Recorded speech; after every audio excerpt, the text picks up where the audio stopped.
জাহান্নামী যারা জাহান্নামের উপর দিয়া পুলসিরাত যখন পার হবে, পুলসিরাত কেটে কেটে জাহান্নামের মধ্যে পড়ে যাবে।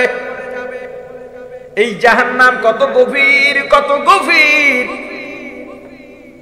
জাহান্নাম পুলসিরাত থেকে কেটে যারা জাহান্নামে পড়বে, জাহান্নামের তলদেশে যাইতে, সমতলে যাইতে 70 বছর সময় লাগবে। আসলে 70 বছর না, কারণ আরবিতে অসংখ্য বোঝাবার জন্য 70 ব্যবহার করা হয়। এটা আরবির ইস্তেলাহ, আরবির পরিভাষা। যেমন এখানে যে লোক আছে, আমরা কি বলবো? অসংখ্য লোক, বহু লোক, অনেক লোক। কোনটা বলবো বলেন তো? অসংখ্য লোক। অসংখ্য বলা যাবে না। অসংখ্য বলা হয় যেটা গণনাই করা যায় না।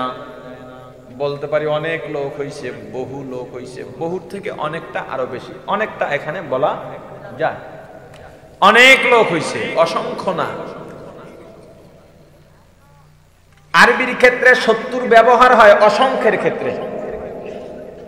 অসংখ্য বাদ দিলাম, 70,000 বছর। এটা দুনিয়ার গণনার হাজার নয়, পরকালের গণনার হাজার। 70,000 বছর পরকালে একদিন সমান সমান দুনিয়ায় 1000 দিন। জাহান্নামের সমতলে যখন জাহান্নামী যাবে, চিৎকার চেঁচামেচি শুনতে পাবে। জাহান্নামের ফেরেশতা পৃথিবীর সব থেকে নির্দয় আর কঠোর হবে। জাহান্নামের ফেরেশতার দয়া মায়া কিছুই থাকবে না। এরা বিকট চিৎকার করবে মাঝে মাঝে। চিৎকার এত ভয়ঙ্কর হবে 500 মাইল দূর থেকে শোনা যাবে।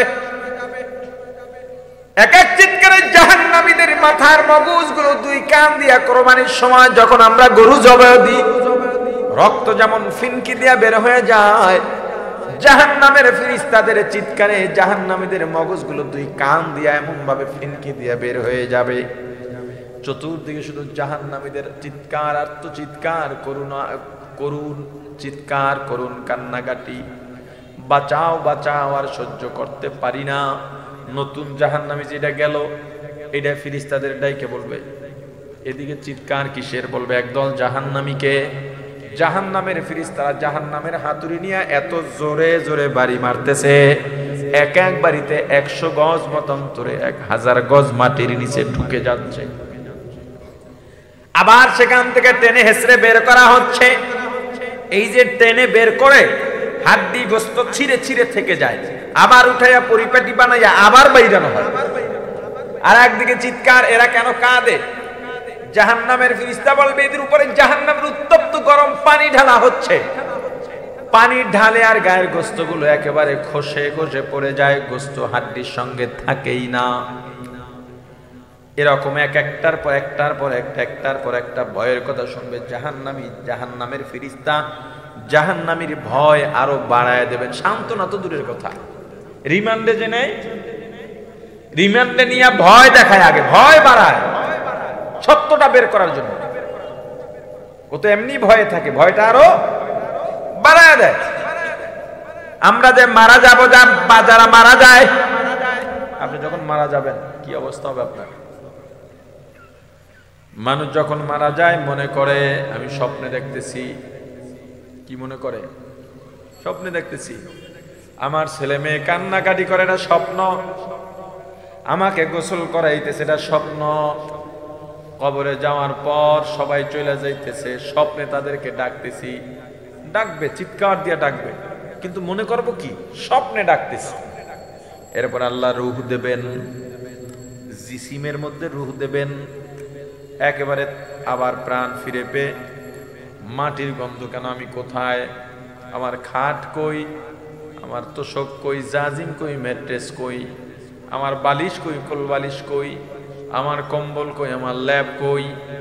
চারদিকে হাতায় দেখবো কেউ নাই। জোরে জোরে চিৎকার দিয়ে ডাকবো, হে আমার ছেলে তোরা কই, হে আমার বিবি তুমি কই, হে আমার মা, হে আমার বাবা, হে আমার ভাই, হে আমার বন্ধুরা। তখনই কেবল বুঝতে পারবো আমি মারা গেছি। ভয় আড়ষ্ট হয়ে যাব, একেবারে ভয়ভীত সন্ত্রস্ত। আল্লাহ যদি কবুল করেন, বেশি ভয় বাড়ার আগে 2জন ফেরেশতা আসবেন শুভ্র পোশাকে, সুন্দর শান্ত মেজাজে। দেখলেই ভয় কেটে যাবে। এসে বলবে, হে আল্লাহর বন্ধু, হে আমাদের বন্ধু, নাপাক দুনিয়া ছেড়ে তুমি আল্লাহর ডাকে সাড়া দিয়ে আল্লাহর দরবারে আসছো। আর টেনশন নাই, তোমার জায়গাটা এখনই জান্নাতের বাগান বানায় দেওয়া হবে। আম্মা বা'দু ফাআউযু বিল্লাহি মিনাশ শাইতানির রাজীম। বিসমিল্লাহির রহমানির রহিম।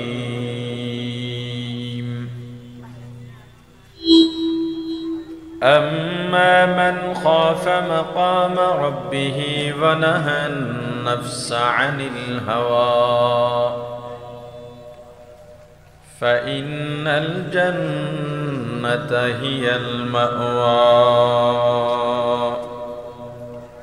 صدق الله العظيم. درود شريف اللهم صل على محمد وعلى آل محمد كما صليت على إبراهيم وعلى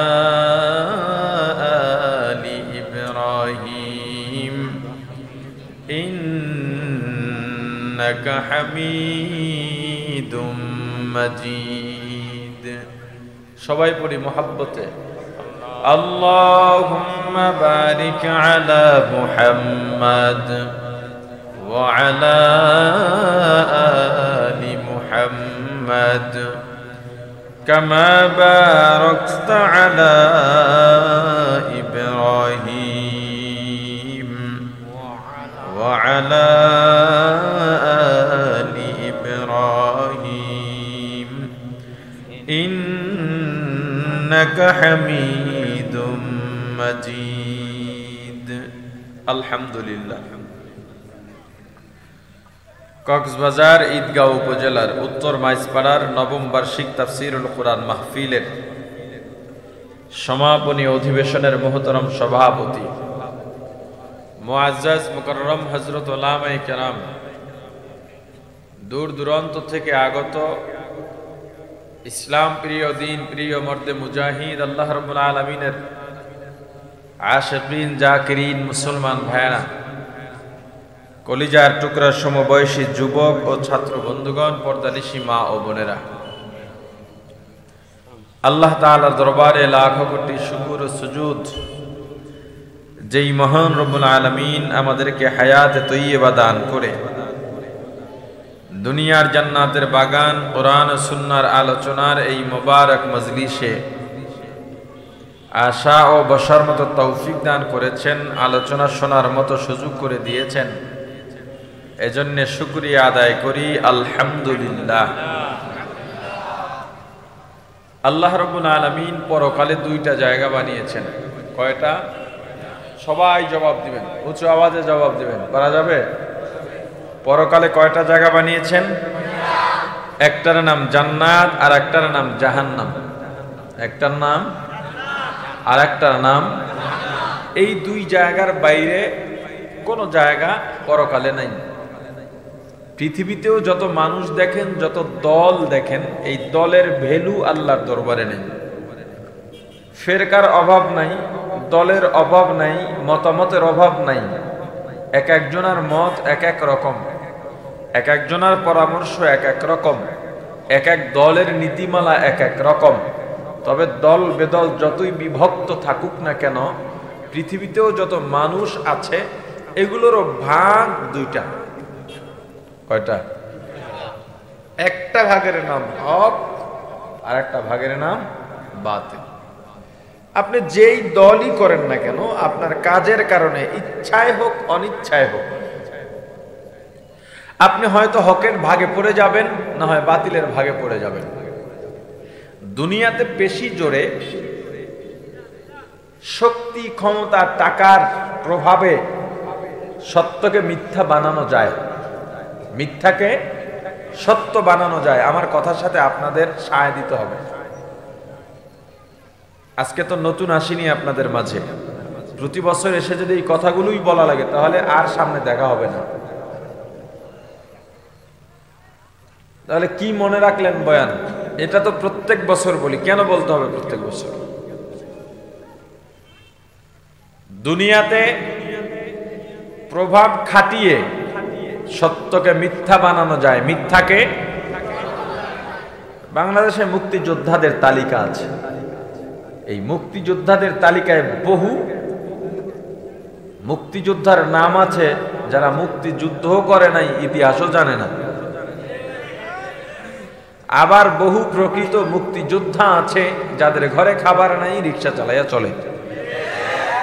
এটা দুনিয়াতে সম্ভব, কিন্তু পরকালে কথা বলে না। আপনি আমি বড় হুজুর, আমি হক, আমার চেয়ে ভালো কেউ নেই, আমি বলতে পারি, কিন্তু আমি হকের দলে না বাতিলের দলে, এই ফয়সালা আল্লাহর হাতে। কার হাতে?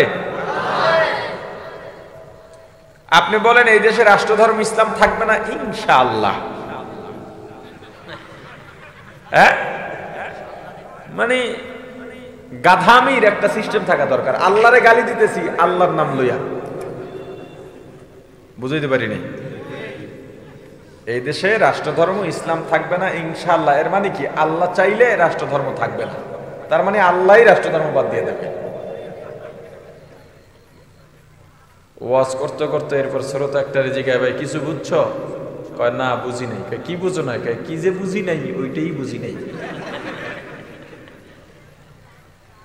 দুনিয়ার শক্তি আর পরকালের শক্তি এক বলেন, এটা সবসময় মাথায় রাখবেন। আপনি দুনিয়াতে বড় অন্যায় করে শক্তির কারণে আদালতে জামিন পেয়ে গেলেন, আপনার শক্তি নাই, অন্যায় নাই, তবু আপনি কারাগারে ঢুকে গেলেন, আপনার জামিনও পাওয়া গেল না। এটা দুনিয়ায় সম্ভব, দুনিয়ায় সম্ভব। আপনি নিজের টাকায় জমি কিনছেন, নিজের টাকায় বাড়ি করবেন, রড সিমেন্ট কিনছেন, কেবল এমন সময় একদল আইছে আমাকে 5 লাখ টাকা না দিলে ঘর উঠাইতে পারবা না। জায়গা কার? জায়গা কার? টাকা কার? এখন দাবি করে কে? এটা দুনিয়াতে সম্ভব, কথা বলেন। আপনারা মাহফিল করেন, ভদ্র মানুষ, পোস্টারের নাম নিয়ে ঝামেলা নাই। এমপি কমল ভাইও আসবে শুনতেছি, কিন্তু নাম আসছে, পোস্টারের নাম নাই। আছে কই? এটাতে নাই, কিন্তু তবুও উনি আসছেন। কেন আসছেন? মেজবা ভাইয়ের সাথে ওনার একটা ভালো সম্পর্ক আছে। তাছাড়াও এই এলাকায় উনি আসেন, এলাকার এমপি। আবার দিনের মায়া মোহাব্বত, আহারে আমার সাথে তো আপনাদের তো কথা বলতে হবে। নির্বাচনের সময় তো পাছার কাপড় উল্টাইয়া নৌকার ধান বইলা চিল্লাম। হ্যাঁ, যারা আওয়ামী লীগ করেন তারা বলেন একবার নৌকা বললে কয়টা সওয়াব হয়? বিএনপি ওয়ালারা বলেন ধানের শীষ বললে কয়টা সওয়াব হয়? ওয়াজের ময়দানে হুজুরদের কথার জবাব দিলে সওয়াব হয়। এরপরও বুঝে না, বুঝাইলেও বুঝে না, কি যে বুঝি না, ওইটাই বুঝি না। আমার জমিন, আমার টাকা, আমার শ্রম, রাতের ঘুম নষ্ট করছি আমি, মাথার ঘাম পা অব্দি পড়েছে আমার, গায়ের রক্ত পানি হয়েছে আমার, না খেয়ে থেকেছি আমি, আমার অর্জিত সম্পদ, আমার কামাই করা টাকা দিয়ে আমি আমার বাসস্থান করব, স্ত্রী সন্তান নিয়ে বসবাস করার জন্য সেখানে 5 জন দাঁড়াইছে, 5 লাখ দিতে হবে, না দিলে আমারে খুন করব, নাইলে সাদাবাজ করে জেলে দিব, নাইলে কিছু একটা করব। এটা দুনিয়াতে সম্ভব, দুনিয়াতে। এই এলাকার প্রভাবশালী একজন আর একজন নতুন করে প্রভাবশালী দালাইছে, ওনার জন্য পারতেছে না। কি করা যায়? ওনারে খুন কইরা আমি নেতা হব, এটা দুনিয়াতে সম্ভব, দুনিয়াতে। এরকম বহু কাজ দুনিয়াতে সম্ভব। আমি বয়ান করতেছি, আপনার ভালো লাগে না, মাঠেতে দাঁড়ায় প্রতিবাদ করবেন। 10টা পুলিশ নিয়ে আমার গ্রেফতার করে নিয়ে যাইতে পারেন, রিমান্ডও দিতে পারেন। এরপরে আমি যা বলি নাই আবার আপনারা প্রেস ব্রিফিং এ এসে বলবেন যে হুজুর এতটা বোমা হামলায় জড়িত স্বীকার করছে।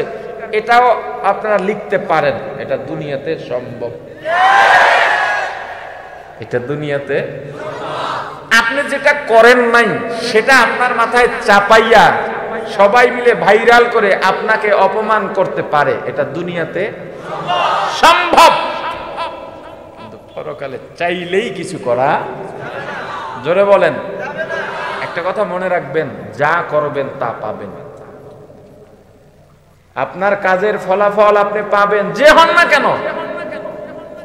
এখন আমরা গুনাহ করি প্রতিযোগিতা দিয়া, কে কত বেশি গুনাহ করতে পারে, মনে হয় যেন জাহান্নামে যাওয়ার জন্য পাগল হয়ে গেছে।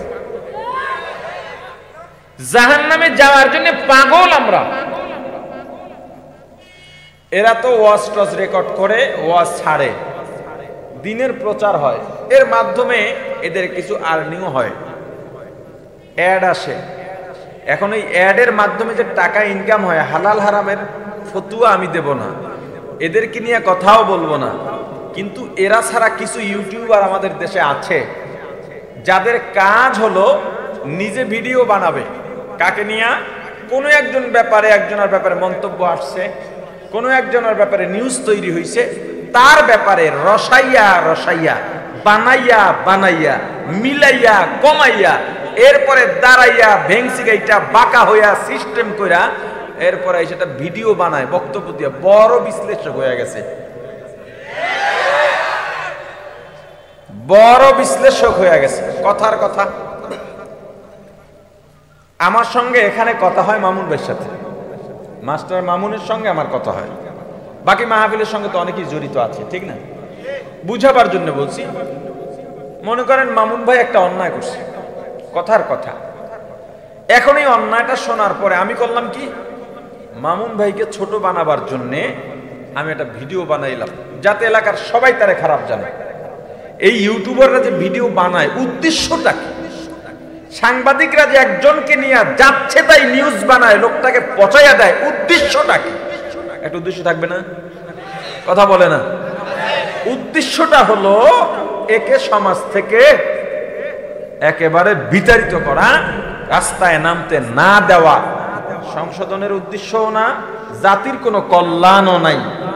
কিন্তু আমার কথা, মামুন যে অন্যায় করলো, মামুন তো তওবা করে আল্লাহর দ্বারে প্রিয় হইয়া যাইতে পারে, কিন্তু তুমি যে ভিডিওটা বানাইয়া রাখলা, তোমার অবস্থা কি হবে? হ্যাঁ, এদেশে আজকেও আস্তে আস্তে আমেরিকায় আমার এক বন্ধুর সঙ্গে কথা বলতেছিলাম। বাংলাদেশ এমন এক দেশ, সারা পৃথিবীর সব হিংসা যদি ধুইয়া মুইসা বাংলাদেশে আনা হয়, বাংলাদেশের একজন আর হিংসার পায়ের তলে পড়ে থাকবে সারা পৃথিবীর হিংসা। এখানে আপনারা বহু প্রবাসী থাকতে পারেন, আছেন না? আপনারা আমার কথার সাথে মিলাইয়া দেখেন, দেশের বাইরে একজন মানুষকে নিয়ে আর একজন মানুষ হিংসা করা, শত্রুতামি করা, ক্ষতি করার চিন্তাও নাই, সময়ও নাই। একজন ভালো অবস্থানে গেছে, কি যে খুশি তারে নিয়ে, দোয়া করে, শুকরিয়া আদায় করে, তারে আগায়া যাইতে বলে। আর আমার দেশে এই একজনের ঘর উঠেছে, বিল্ডিং, এই শুরু হয়ে গেছে। কেমনে কেমনে কেমনে আমি জাহান্নাম কামাই করি দেখেন, হুদার উপরে, হুদার উপরে কোনো ইনকাম নাই। কেমনে? উনি একটা 5 তলা বিল্ডিং উঠাইছে, এখন এসে আমার কাছে জিজ্ঞেস করতেছে কেমনে করলো, আমরা তো একসাথেই চলতাম। আমার মন্তব্য, ও কোন জায়গায় দানমান মারছে, এমনি হালাল ভাবে তো আর আনতে পারে নাই। আমার এই কথাটা উনি শুনছে, শোনার পর আরেকজন আদার কয় এই বিল্ডিং হালাল না। যে শুনছে হেয়ার 5 জনের দ্বারা কি বলে, হারাম দিয়া বিল্ডিং উঠাইছে। ওই 5 জন আরো 25 জনের কাছে কি বলে, হারাম, পুরো জীবনটাই হারামের মধ্যে ডুবে রয়েছে। এরপর আরো 25 থেকে যদি আরো 25 গুণ দেওয়া হয়, এভাবে বাড়তে এরা কি বলে, এর পোলাপন তো সবই হারামি, এর বউ হারাম, সব হারাম। কি এইভাবে ছড়ায়। প্রথম মন্তব্যটা ছিল ওনার, এরপরের মন্তব্য ছিল আমার। এই যত মানুষ গুনাহ করতেছে সব গুনার একটা ভাগ ওনার দিয়ে শুরু, এরপর আমার উপরে, এরপর প্রত্যেকগুলার উপরে, সবগুলার এই মহা সওয়াব আসতে থাকে। সওয়াব কথা বলে না, সওয়াব গুনাহ করার জন্য পাগল হয়ে গেছি আমরা, জাহান্নামে যাওয়ার জন্য বদ্ধপরিকর। আমরাই ফতুয়া দিই, গুনাহ করে আবার ফতুয়া দিই যে না এত গুনাহ নাই। এটা দুনিয়াতে সম্ভব। আমি অন্যায় করেও, আমি গীবত করেও, হিংসা করেও কি বলতেছি যে আমি সত্য কথা বলতেছি, তো গুনাহ হবে না। এটা দুনিয়াতে সম্ভব বলা। গুনাহ হবে কি হবে না এটা বুঝবেন আল্লাহ। এটা কে বুঝবেন? দুনিয়াতে দাপট দেখাইয়া অনেক কিছু করা যায়, কারণ এই স্বাধীনতা আল্লাহ মানুষকে দিয়েছেন। যা তুই ইচ্ছা করলে গুনাহও করতে পারো, নেকও করতে পারো, দাপটও দেখাইতে পারো, বিনয়ী হতে পারো। এই স্বাধীনতা আল্লাহ অনেকগুলো কসম খেয়ে আল্লাহ বলেন ফাআলহামাহা ফুজুরাহা ওয়া তাকওয়াহা, যা বান্দা ইচ্ছা করলে নেকও করতে পারো, গুনাহও করতে পারো, স্বাধীনতা দিলাম। কিন্তু কিয়ামতের ময়দানে আল্লাহ রাব্বুল আলামিনের কয়েকটা রূপ হবে। কখনো খুব ভয়ঙ্কর রূপ ধারণ করবেন আল্লাহ। ওই ভয়ঙ্কর রূপের সময় সামান্য গুনাহ নিয়েও কেউ ছাড় পাবে না। কখনো আল্লাহ রহমান রহিমের রূপ ধারণ করবেন, দয়াবান। একটা মাত্র গুনার জন্য একজন জাহান্নামী যায়। জাহান্নামে যখন যাবে, জাহান্নামের ফেরেশতারা জাহান্নামীর হাতে পায়ে জাহান্নামের শিকল লাগাইয়া জাহান্নামের দিকে যখন নিতে থাকবে, জাহান্নামী আল্লাহর কুরসির দিকে ফিরে ফিরে তাকাবেন, দরবারের দিকে তাকাবে। আল্লাহ বলবেন এই কিরে, ও ফিরে ফিরে তাকায় কায় দিকে, একটা নেকের অভাবে জাহান্নামে যাইতেছি। তুমি একটা নেকের অভাবে জাহান্নামে যাইবা, এটা কেমনে হয়? একটু খুঁজে টুইজে দেখো কোনোদিন কেউ একটা ভালো উপদেশ দিছো কিনা, এটা দেখো না। না, ভালো উপদেশও নাই। কেউ একটু নেকের কাজে ডাকছো কিনা দেখো না, ওইটাও নাই। কেউ গালি দিছে, ওইটা নিষেধ করছে এমন আছে, ওইটাও নাই। শেষ পর্যন্ত কিচ্ছু নাই। তোর কেমনে মাফ করা যায়? আচ্ছা তোর নাম কি? আমার নাম আব্দুর রহমান। আমি আল্লাহর নামের সাথে নাম জান্নাত। কিন্তু আপনার আমার নামের অবস্থা তো খারাপ। হ্যাঁ, সেদিন এক পোস্টারে দেখি অমুক চিনি, অমুক বিস্কুট। আর সত্য কথা, সিলেটের সম্ভবত বা অন্য ওদিকেরই মনে হয়, এক পোস্টারে অতিথি দুজন, একজনের নামের পরে কি আছে? চিনি, আর একজনের নামের পরে কি? বিস্কুট। ইরান, জাপান, ভুটান এগুলা মানুষের নাম এখন। কথা বলে না? ইরান, জাপান, ভুটান এগুলা মানুষের নাম। এই নাম দিয়ে আপনি নাজাত পাবেন কিভাবে? নাট বল্টু, ট্যাবলেট, ক্যাপসুল, দুনিয়ায় যা আছে এখন সব পোলাপানের নাম দিয়ে ভরে রাখতেছে। সুন্দর নাম রাখবেন, আল্লাহওয়ালাদের সঙ্গে, নবীদের সঙ্গে, সাহাবাদের সঙ্গে, আল্লাহর 99 নামের সঙ্গে মিলাইয়া নাম রাখবেন। এই নামটাও কিয়ামতের ময়দানে নাজাতের ফয়সালা হতে সহায়ক হবে। কিয়ামতের ময়দানে আল্লাহ রাব্বুল আলামিন কাহ্হারিয়া সিফাতের নাম সাইনবোর্ড টানাবেন, বড় কঠিন। কাহ্হার, দুনিয়ায় যারা মাস্তানি করছে, এই এতক্ষণ যা বললাম দুনিয়ায় যে সম্ভব, ওদেরকে আল্লাহ ডাকবেন। এ দুনিয়ার মাস্তানেরা আয় আয়। দুনিয়াতে বলছে আমি এটা করব না, কে করাবে? আলেমদের গালি দিব, কে ফিরাবে? রাষ্ট্র ধর্ম ইসলাম রাখবো না, কে রাখাবে? দুনিয়াতে বলছে। আজকে পারলে বল এই দিনের মালিক কে? আজকে পারলে বল পুলসিরাত পারি দিব না, জাহান্নামে যাব না। বল আজকের দিনের মালিক কে? লিমানিল মুলকুল জাউব,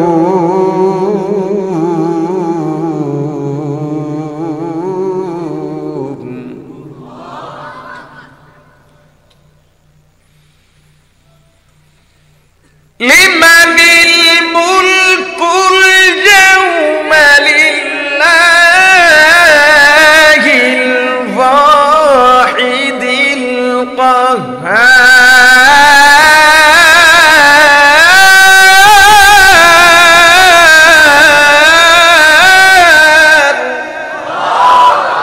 আদরে কুদরতদারি বরকামাল, আনতা রব্বি আনতা হাসবি জুল জালাল। ক্ষমতা কার? আওয়াজ দিয়া কোন? আল্লাহর নাম নিতে লজ্জা লাগে নাকি? আওয়াজ দিয়া বলেন ক্ষমতা কার? ও মুসলমান ইমানদার, আল্লাহর গোলাম, কিয়ামতের ময়দানে আল্লাহ ডাক দিবেন দুনিয়ার মাস্তানের, আয় আয় আয়, আজকে তারা মাস্তানি করো, ভালো করে শোন। যা তোর ঈদগাহ আইলে আইলাম, না আইলে না আইলাম, কিছু কইয়া যাই। হ্যাঁ,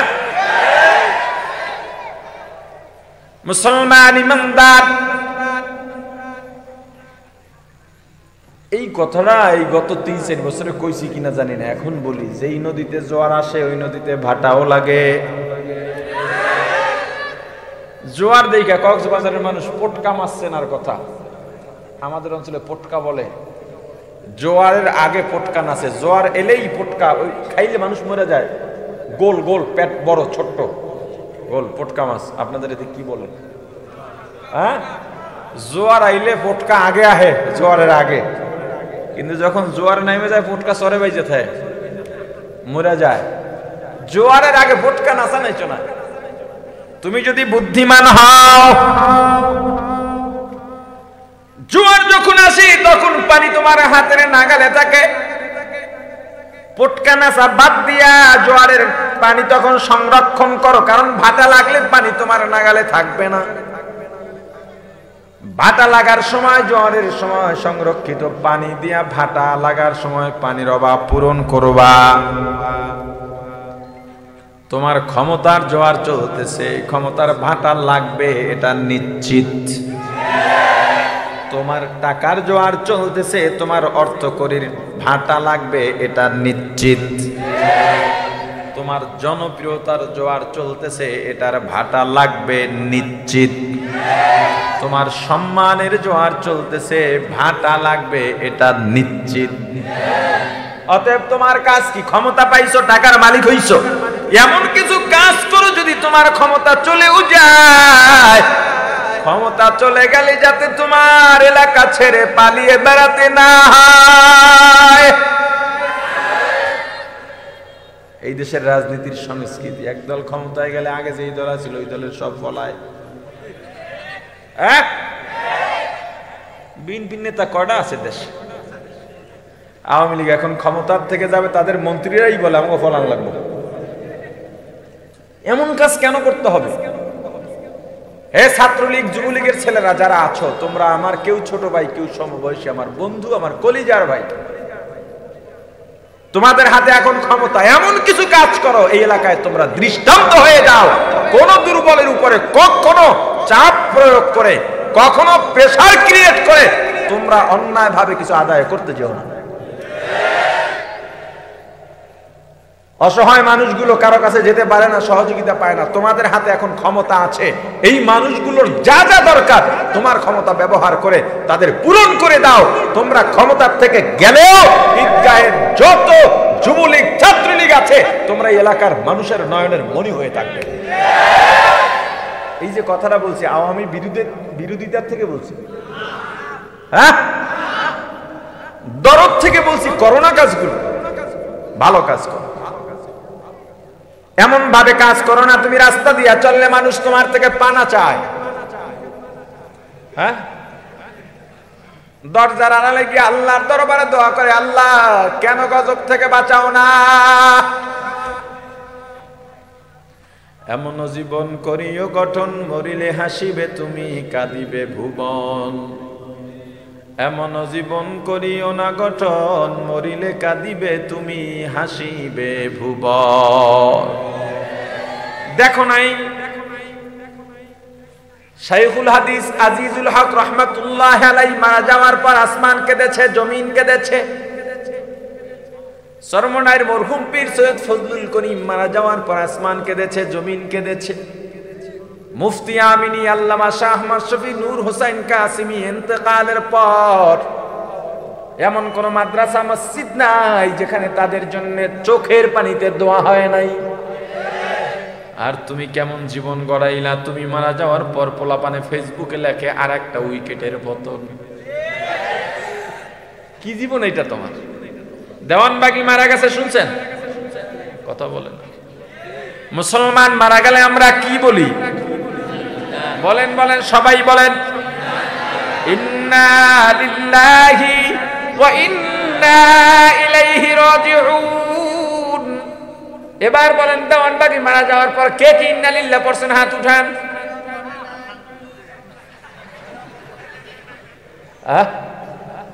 সারা বাংলাদেশে আলহামদুলিল্লাহ জিকিরের বন্যা বইয়া গেছে।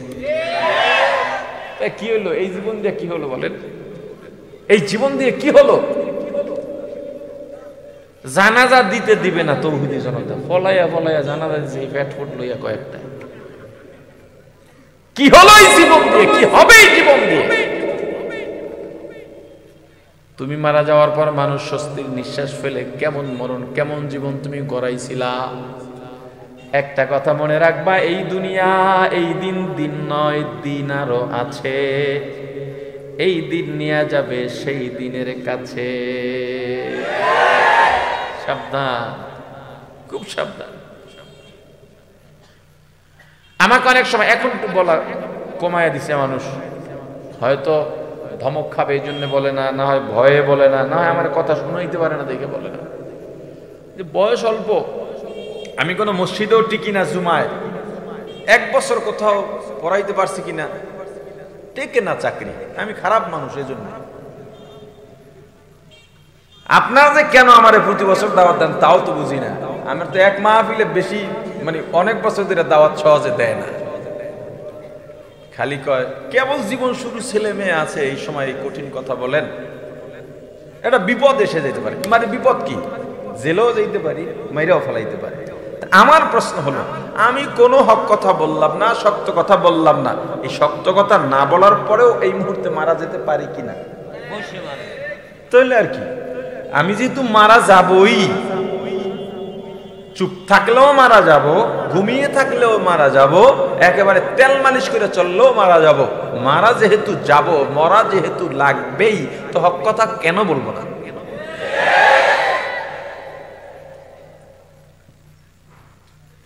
জীবনটাকে সুন্দরভাবে করাও।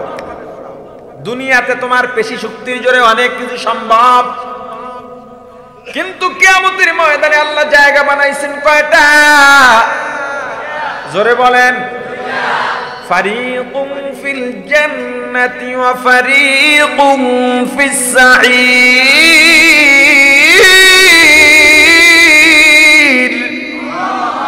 আল্লাহ বলেন, আমি আল্লাহ মানুষকে 2 ভাগ করে, এক ভাগকে জাহান্নামে দিয়ে দেব, আর এক ভাগকে জান্নাতে দিয়ে দেব। মুসলমান ইমানদার দুনিয়াতেও দল হবে 2টা, একটার নাম হক আর একটার নাম, একটার নাম আর একটার নাম। এই দুনিয়ার হক নামক দলটা যাবে পরকালের জান্নাতে, দুনিয়ার বাতিল নামক দলটা যাবে পরকালের জাহান্নামে। জাহান্নাম কি? শাস্তির জায়গা। জাহান্নাম কি? কেমন শাস্তি আর কেমন যন্ত্রণা, এটা অনুভব করা যাবে না। বোঝার জন্য মোটামুটি বোঝার জন্য একটা উদাহরণ পেশ করি।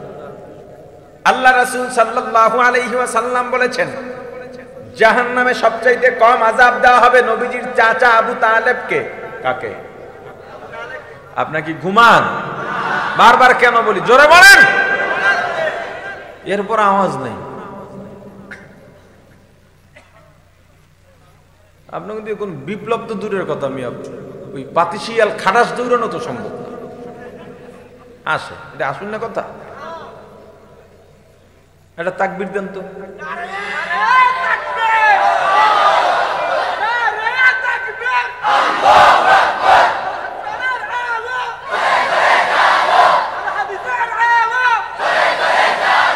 আচ্ছা, আমি একটা স্লোগান শিখাই দিই।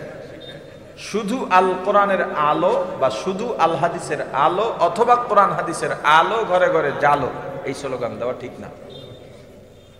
পেছে পড়ে গেছেন না? আহলে কোরআন একটা দল আছে, কি আহলে কোরআন, যারা হাতে গেলে অস্বীকার করে, তাদের স্লোগান হলো আল কোরআনের আলো।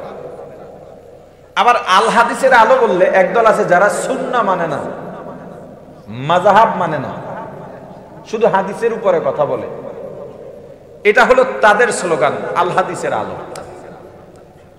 আবার যদি বলি কোরআন হাদিসের আলো, এটাও ভুল। কেন ভুল?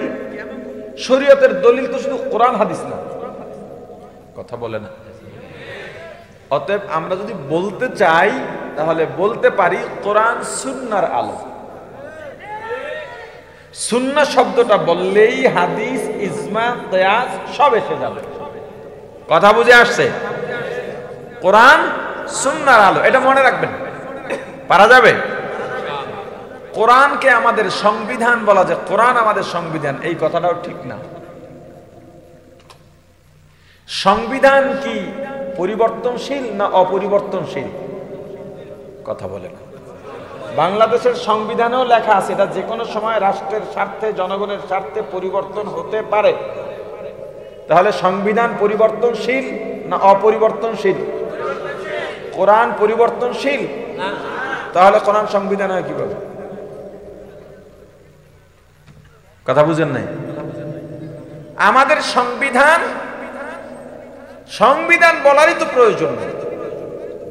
সাহাবায়ে কেরামের আদর্শই আমাদের জীবন মরণ সব। কথা বুঝে আসছে? যাই হোক, এবার স্লোগান দেন, তাকবীর দেন।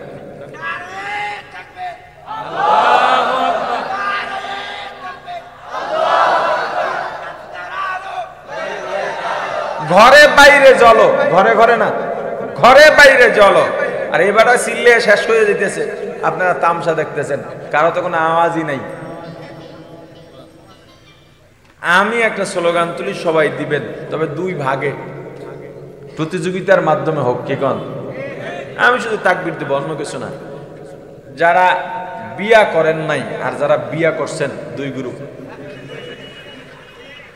যারা বিয়া করেন নাই তারা আমার সাথে স্লোগান ধরবেন, যারা বিয়া করছেন তারা ধরেন না, ধরলে কিন্তু ঠকবেন। কথা বুঝে আসছে? বিয়া করো নাই কারা কারা? হাত উঠাও।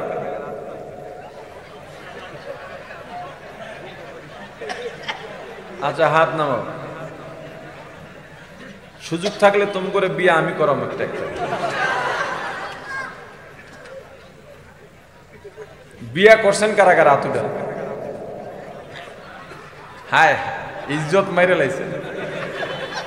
এদেশে যে সিনেমা বলেন, নাস্তিক মিডিয়া বলেন, নাটক বলেন, অশ্লীল পোস্টার বলেন, বিভিন্ন আয়োজন বলেন, কোনো কিছু দিয়েই, মঙ্গল শোভাযাত্রা বলেন, পহেলা বৈশাখ বলেন, 14ই ফেব্রুয়ারি বলেন, এগুলোতে ইসলামকে নিশ্চিহ্ন করা যাবে না, তার প্রমাণ এই ময়দান। কারণ যুবকরা আগে যাত্রার আয়োজন করত, এখন মাহফিলের আয়োজন করে। যুবকরা যাত্রায় যাইতো, এখন মাহফিলে আসে। তার প্রমাণ এই ময়দানে 80% যুবক উপস্থিত হয়ে গেছে। আরেকটু প্রমাণ দেবুনি? কথা কয় না? যারা বিয়া করো নাই দাঁড়াও।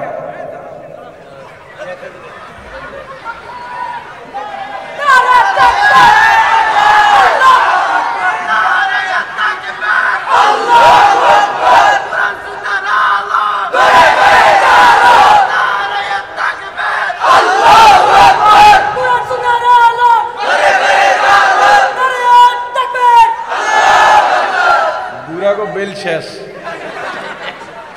আমিও হয়ে গেলাম, আমরাও তো বিয়াতে, ঠিক না? আচ্ছা, আপনার বসেন না, বসেন না, বসেন না, আপনার দাঁড়ায় থাকেন। যুবক এখন তো দাঁড়াইলো কারা? অবিবাহিত যারা। কিন্তু বিবাহিত হলেও কি যুবকের থেকে খারিজ হয়ে যায়? 40 বছরের আগ পর্যন্ত সবাই যুবক, বিয়ে করলেও যুবক, না করলেও যুবক। এবার বিবাহিত যুবক যাদের বয়স 40 হয় না এখনো, তারা দাঁড়ান। বসে কেন? আপনারা দাঁড়ায় থাকেন। যাদের 40 হয় না এখনো বয়স, তারা যারা বসে আছেন আপনারাও দাঁড়ান। দাঁড়াইছে কি? আপনাকে বয়স 40-এর বেশি? খারাপ না? আচ্ছা, কি বোঝা গেল? আপনি বলেন তো কত পার্সেন্ট এরা আছে, আমরা কত পার্সেন্ট আছি? আমরা 10% মাত্র। বেল শেষ আমগো, হ্যাঁ, আমরা একেবারে শেষ। আচ্ছা বসি। আলহামদুলিল্লাহ, আমি বিশ্বাস করি এই যুবকদের হাতে যদি ইসলামের পতাকা ধরিয়ে দেওয়া যায়, তুলে দেওয়া যায়, এদের স্রোত যেদিক থেকে যাবে, নাস্তিক্য শক্তি কচুর প্রেরণায় ভেসে যাবে ইনশাআল্লাহ। অতএব তোমরা ইসলামের ঝান্ডা নিয়ে তোমরা এগিয়ে যাও। তোমরাই হবে আগামীর ইসলামের ধারক বাহক। তোমরাই হযরত ওমরের ভূমিকায় অবতীর্ণ হতে হবে। তোমাদেরকে হযরত আলীর ভূমিকায় অবতীর্ণ হতে হবে। খালিদ বিন ওয়ালিদের ভূমিকায় তোমাদের অবতীর্ণ হতে হবে, হুসাইন আহমদ মাদানির ভূমিকায় অবতীর্ণ হতে হবে, আব্দুল আজিজ মুহাদ্দিস দেহলভীর ভূমিকায় অবতীর্ণ হতে হবে। বাংলার জমিন মুসলমানদের জমিন, এই মাটি থেকে এখনো কালেমার গন্ধ আসে। এদেশের আকাশে বাতাসে জিকির আযান তেলাওয়াতের আওয়াজ শোনা যায়। এদেশের ঘর থেকে ফজরের পরে সূরা ইয়াসিনের তেলাওয়াতের আওয়াজ শোনা যায়। এদেশের মেম্বরে মেম্বরে জুমার খতিবের আল্লাহু আকবার তাকবীরের ধ্বনি তোলে। এই দেশে দুই একটা নাস্তিক যদি গজাইয়া ওঠে, সাময়িক উঠতে পারবে, মাথা চারা দিতে পারবে না, ওখান থেকেই ফিনিশ। এই যুবকদেরকে এগিয়ে যেতে হবে ইনশাআল্লাহ। আওয়াজটা বড় থাকে যেন আমি আর স্লোগানটা দিলাম না। যুবকরা এমনিই ফার্স্ট, প্রতিযোগিতায় দিয়ে আর বসতে চাই না। হ্যাঁ, এটা তোমরা কি মনে করো? তোমাদের বিজয় দেখলে মুরব্বীরা খুশি হয়, কি খুশি হন না? যুবকদের বিজয় দেখলে মুরব্বীরাও খুশি হয়। বাস্তব কথা, তুমি যখন মুরব্বীর জায়গায় যাইবা তখন তুমি বুঝবা। বাবা যখন ছেলের বিজয় দেখে তখন বাবা খুশি হয়, ঠিক না? যুবকদের এই স্রোত দেখে মুরব্বীরা সবাই খুশি। অথবা প্রতিযোগিতার দরকার নাই, আওয়াজটা চাই। তুমি যে যুবক, এই যুবকের পরিচয়টা দেবা, ঠিক আছে? হ্যাঁ, পরকালে জায়গা কয়টা? জোরে একটা, আর একটা। জাহান্নাম শাস্তির জায়গা। কতটা শাস্তি বলতেছিলাম? জাহান্নামে সবচেয়ে কম আযাব দেওয়া হবে কাকে? আবু তালেব কে? রাসূলের চাচা। হাদিস শরীফে আসছে আবু তালেবের পায়ের টাকনু পর্যন্ত জাহান্নামের আগুনের আংটা দিয়ে ঢেকে দেওয়া হবে। এই আর কিছু না। অনেকে বোঝাবার জন্য বা সহজতার জন্য উদাহরণ দিয়ে থাকেন আগুনের বুট জুতা পরিয়ে দেওয়া। হ্যাঁ, উদাহরণটা নেওয়া যেতে পারে, এতে ক্ষতি নেই। এই যে পায়ের টাকনু পর্যন্ত, টাকনু চেনেন না? এই টাকনু পর্যন্ত যে আগুন দেওয়া হবে, আগুনের আংটা, এটার তাপ, এটার পাওয়ার, এটার তেজ এত বেশি হবে, মাথার মগজগুলো টকবক করে, ভাত যখন ফোটে পাতিলায় মহিলারা রান্না করে, এভাবে মগজগুলো টকবক করে ফুটতে থাকবে।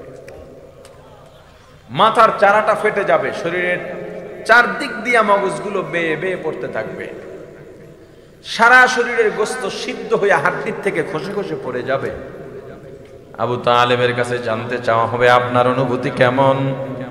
আবু তালেব জবাব দিয়া বলবেন, আমার কাছে মনে হয় জাহান্নামের সবচাইতে কঠিন আযাব আমাকে দেওয়া হচ্ছে। ফেরেশতারা বলবে, না না, বরং সবচাইতে কম আযাব আপনাকে দেওয়া হচ্ছে। আল্লাহ আমাদের মাফ করেন। আল্লাহ না করুন, আল্লাহ না করুন, আপনি আমি যদি জাহান্নামী হয়ে যাই, আবু তালেবের থেকে আযাব বেশি হবে, এটা নিশ্চিত। কথা বলে না, কিসে একটু ইশারায় কাজ করেন। জাহান্নাম, আপনি যদি জান্নাতে যাইতে চান জাহান্নামের উপর দিয়ে যাইতে হবে। আল্লাহ রাসূল বলেছেন পুলসিরাত হবে জাহান্নামের উপর দিয়া। জাহান্নামী যারা জাহান্নামের উপর দিয়া পুলসিরাত যখন পার হবে, পুলসিরাত কেটে কেটে জাহান্নামের মধ্যে পড়ে যাবে। এই জাহান্নাম কত গভীর, কত গভীর! জাহান্নাম পুলসিরাত থেকে কেটে যারা জাহান্নামে পড়বে, জাহান্নামের তলদেশে যাইতে, সমতলে যাইতে 70 বছর সময় লাগবে। আসলে 70 বছর না, কারণ আরবিতে অসংখ্য বোঝাবার জন্য 70 ব্যবহার করা হয়। এটা আরবির ইস্তেলাহ, আরবির পরিভাষা। যেমন এখানে যে লোক আছে, আমরা কি বলবো? অসংখ্য লোক, বহু লোক, অনেক লোক, কোনটা বলবো বলেন তো? অসংখ্য লোক। অসংখ্য বলা যাবে না। অসংখ্য বলা হয় যেটা গণনাই করা যায় না। বলতে পারি অনেক লোক হইছে, বহু লোক হইছে, বহুর থেকে অনেকটা আরো বেশি, অনেকটা এখানে বলা যায়। অনেক লোক হইছে, অসংখ্য না। আরবির ক্ষেত্রে 70 ব্যবহার হয় অসংখ্যের ক্ষেত্রে। অসংখ্য বাদ দিলাম, 70,000 বছর এটা দুনিয়ার গণনার হাজার নয়, পরকালের গণনার হাজার। 70,000 বছর পরকালে একদিন সমান সমান দুনিয়ায় 1000 দিন। জাহান্নামের সমতলে যখন জাহান্নামী যাবে, চিৎকার চেঁচামেচি শুনতে পাবে। জাহান্নামের ফেরেশতা পৃথিবীর সব থেকে নির্দয় আর কঠোর হবে। জাহান্নামের ফেরেশতার দয়াময়া কিছুই থাকবে না। এরা বিকট চিৎকার করবে, মাঝে মাঝে চিৎকার এত ভয়ঙ্কর হবে 500 মাইল দূর থেকে শোনা যাবে। এক এক চিৎকারে জাহান্নামীদের মাথার মগজগুলো 2 কান দিয়া কোরবানির সময় যখন আমরা গরু জবাই দিই, রক্ত যেমন ফিনকি দিয়া বের হয়ে যায়, জাহান্নামের ফেরেশতাদের চিৎকারে জাহান্নামীদের মগজগুলো 2 কান দিয়া এমন ভাবে ফিনকি দিয়া বের হয়ে যাবে। চতুর্দিকে শুধু জাহান্নামীদের চিৎকার, আর্তচিৎকার, করুণ চিৎকার, করুণ কান্নাকাটি, বাঁচাও বাঁচাও, আর সহ্য করতে পারি না। নতুন জাহান্নামী যেটা গেল, এটা ফেরেশতাদের ডাইকে বলবে, এদিকে চিৎকার কিসের? বলবে একদল জাহান্নামীকে। জাহান্নামের ফেরেশতারা জাহান্নামের হাতুড়ি নিয়ে এত জোরে জোরে বাড়ি মারতেছে, এক এক বাড়িতে 100 গজ মতান্তরে 1000 গজ মাটির নিচে ঢুকে যাচ্ছে। আবার সেখান থেকে টেনে হেসড়ে বের করা হচ্ছে। এই যে টেনে বের করে হাড্ডি গোস্ত ছিঁড়ে ছিঁড়ে থেকে যায়, আবার উঠাইয়া পরিপাটি বানাইয়া আবার বাইরানো হয়। আর একদিকে চিৎকার, এরা কেন কাঁদে? জাহান্নামের ফেরেশতা বলবে এদের উপরে জাহান্নামের উত্তপ্ত গরম পানি ঢালা হচ্ছে। পানি ঢালে আর গায়ের গোস্তগুলো একেবারে খসে খসে পড়ে যায়, গোস্ত হাড্ডির সঙ্গে থাকেই না। এরকম একটার পর একটা ভয়ের কথা শুনবে জাহান্নামী। জাহান্নামের ফেরেশতা জাহান্নামীর ভয় আরো বাড়ায় দেবেন। সান্ত্বনা তো দূরের কথা, রিমান্ডে যে নেই, রিমান্ডে নিয়ে ভয় দেখায়, আগে ভয় বাড়ায় সত্যটা বের করার জন্য। ও তো এমনি ভয়ে থাকে, ভয়টা আরো বাড়ায় দেয়। আমরা যে মারা যাবো, যারা মারা যায়, আপনি যখন মারা যাবেন কি অবস্থা হবে আপনার? মানুষ যখন মারা যায় মনে করে আমি স্বপ্নে দেখতেছি। কি মনে করে?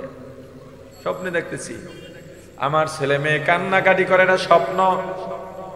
আমাকে গোসল করাইতেছে, এটা স্বপ্ন। কবরে যাওয়ার পর সবাই চলে যাইতেছে, স্বপ্নে তাদেরকে ডাকতেছি।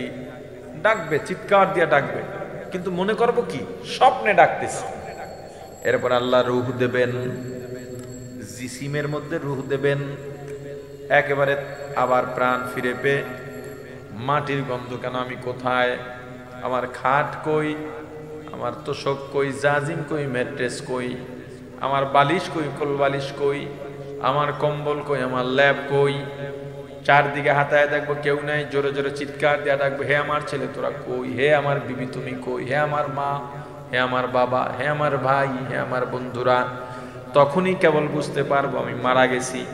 ভয় আড়ষ্ট হয়ে যাব, একেবারে ভয়ভীত সন্ত্রস্ত। আল্লাহ যদি কবুল করেন, বেশি ভয় বাড়ার আগে 2জন ফেরেশতা আসবেন, শুভ্র পোশাকে, সুন্দর শান্ত মেজাজে, দেখলেই ভয় কেটে যাবে। এসে বলবে, হে আল্লাহর বন্ধু, হে আমাদের বন্ধু, নাপাক দুনিয়া ছেড়ে তুমি আল্লাহর ডাকে সাড়া দিয়ে আল্লাহর দরবারে আসছো, আর টেনশন নাই, তোমার জায়গাটা এখনই জান্নাতের বাগান বানায় দেওয়া হবে। তোমার খিদমতের জন্য যা যা দরকার সব দেওয়া হবে। আল্লাহ না করুন, আল্লাহ না করুন, যদি জাহান্নামী হয়ে যায়, ভয় ভয় তো আছেই। এরপরে ফেরেশতা আসবে, চোখ কানা, চোখ নাই, দাঁত বড়, চোখ বড়, লোহার বিশাল বিশাল রড, হাতুড়ি, চারদিকে আগুন, সাপ, দুদিক থেকে কবরের মাটি, এমন জোরে চাপ মারবে, ডান পাজরের হাড্ডিগুলো বাম পাজরে চলে যাবে, বাম পাজরের হাড্ডিগুলো ডান পাজরে চলে যাবে। জাহান্নাম সামনে দাঁড় করাইয়া জাহান্নামের ফেরেশতারা ভয়টা আরো বাড়ায় দেবে, আরো বাড়ায় দেবে। ওই জাহান্নামে যারা যাবে, জাহান্নামীদেরকে জাহান্নামের ফেরেশতারা ভয় বাড়ায় দিবে। এদিকে এই আযাব, ওদিকে ওই আযাব। জাহান্নামী ভয় দৌড় দেবে পালাবার জন্য। আরেক জাহান্নামী পিছন থেকে পিঠে থাবা দেবে, নখ থাকবে বড় বড়, পিঠের চামড়া গোস্তের মধ্যে নখ ঢুকে আটকে যাবে। কই যাও ভাই, আমারও নিয়ে যা, আমিও ভয় পেতেছি। একটারে আর একটা এভাবে ধরবে, খামসি দিয়া ধরবে, একটার সাথে আর একটার নখ, একটার পিঠে আর একটার নখ ঢুকে একটার সাথে একটা আটকে যাবে। বৃষ্টির দিনে যখন জমিনে পানি হয় মাঝে মাঝে দেখবেন অনেকগুলো পিঁপড়া একটার একটাকে কামড়ায় ধরতে ধরতে ফুটবলের মতো গোল হয়ে পানির মধ্যে গড়াগড়ি করে। জাহান্নামীরা এভাবে একটা আর একটাকে কামড়ায় ধরতে ধরতে, খামসি দিয়া ধরতে ধরতে এভাবে ফুটবলের মতো গোল হয়ে জাহান্নামের আগুনের সঙ্গে উপরে উঠে যাবে। আগুনের লেলিহানের সঙ্গে উপরে উঠে আবার একটার থেকে আর একটা ছিঁড়ে যাবে। যখন ছিঁড়ে যাবে পিঠের গোস্ত সব নিয়ে ছিঁড়বে, এক এক দেশে গিয়া পড়বে। আর একদল জাহান্নামী জাহান্নাম থেকে বাঁচার জন্য জাহান্নামের ওয়াল বাইতে বাইতে বাইতে বাইতে 70,000 বছর বাইয়া একেবারে উপর উঠবে। এক হাত মাত্র বাকি আছে। কি আনন্দ, কি স্বস্তি! এত বছর জাহান্নামে ছিলাম, এই বুঝি বেঁচে গেলাম। কিন্তু যখন এক হাত বাকি থাকবে ওই সময় আর এক হাত পিছলাইয়া আবার জাহান্নামে পড়ে যাবে। যাবেন এই জাহান্নামে? সবাই বলেন না, যারা বলে না এরা যাইব মনে হয়। জাহান্নামে যদি যাইতে না চাও, মিথ্যা ছেড়ে দাও, গীবত ছেড়ে দাও, হিংসা ছেড়ে দাও, চগলখুরি ছেড়ে দাও, মিথ্যা ছেড়ে দাও, হারাম খাওয়া ছেড়ে দাও, বেপরদা ছেড়ে দাও, হালাল ধরো, সত্য ধরো, নেকের কাজ করো। জাহান্নাম নিয়ে আলোচনা করা আমার উদ্দেশ্য নয়, কিন্তু যেহেতু আয়াতে কারিমা তেলাওয়াত করেছি একেবারে বাদ দেওয়া যায় না। এজন্য জাহান্নাম সম্পর্কে কিছু আলোচনা করলাম। মূলত জান্নাত নিয়ে আলোচনা করতে চাই, আর হতাশ করতে চাই না, আশার বাণী শুনাইতে চাই। মুসলমান, জান্নাত কেমন জায়গা! এত শান্তি, এত শান্তি! আপনি যেটা কল্পনা করবেন, আপনি যেটা অনুমান করবেন তার থেকে হাজার হাজার কোটি কোটি গুণে বেশি শান্তির জায়গা জান্নাত।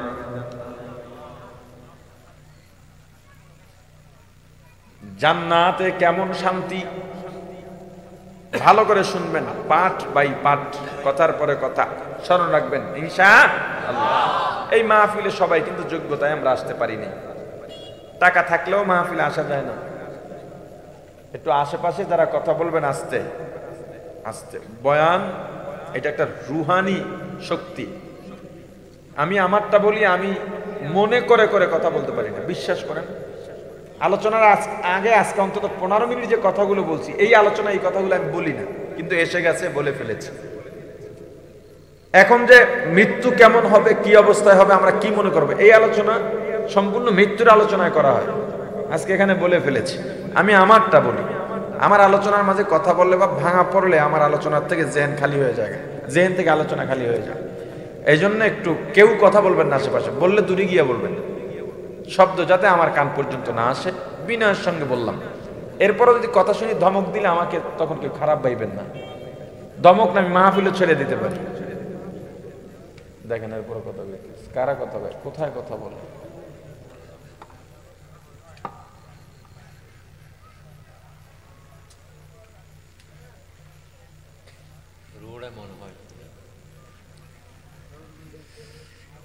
মাহফিলে কেউ যোগ্যতা দিয়ে আসতে পারেন, আল্লাহর দয়া লাগে। কি লাগে? আপনাদের এই মাহফিলের দাওয়াত, পোস্টার মাইকিং, মানুষের মুখে মুখে, মসজিদে মসজিদে, এলাকার মানুষ পাইছে না সবাই? কিছু মানুষ এমন আছে দাওয়াত পাইছে, কোনো কারণ নাই, চাইলে আসতে পারতো, কোনো ব্যস্ততাও নাই, তবুও মাহফিলে আসতে পারে নাই, আছে না?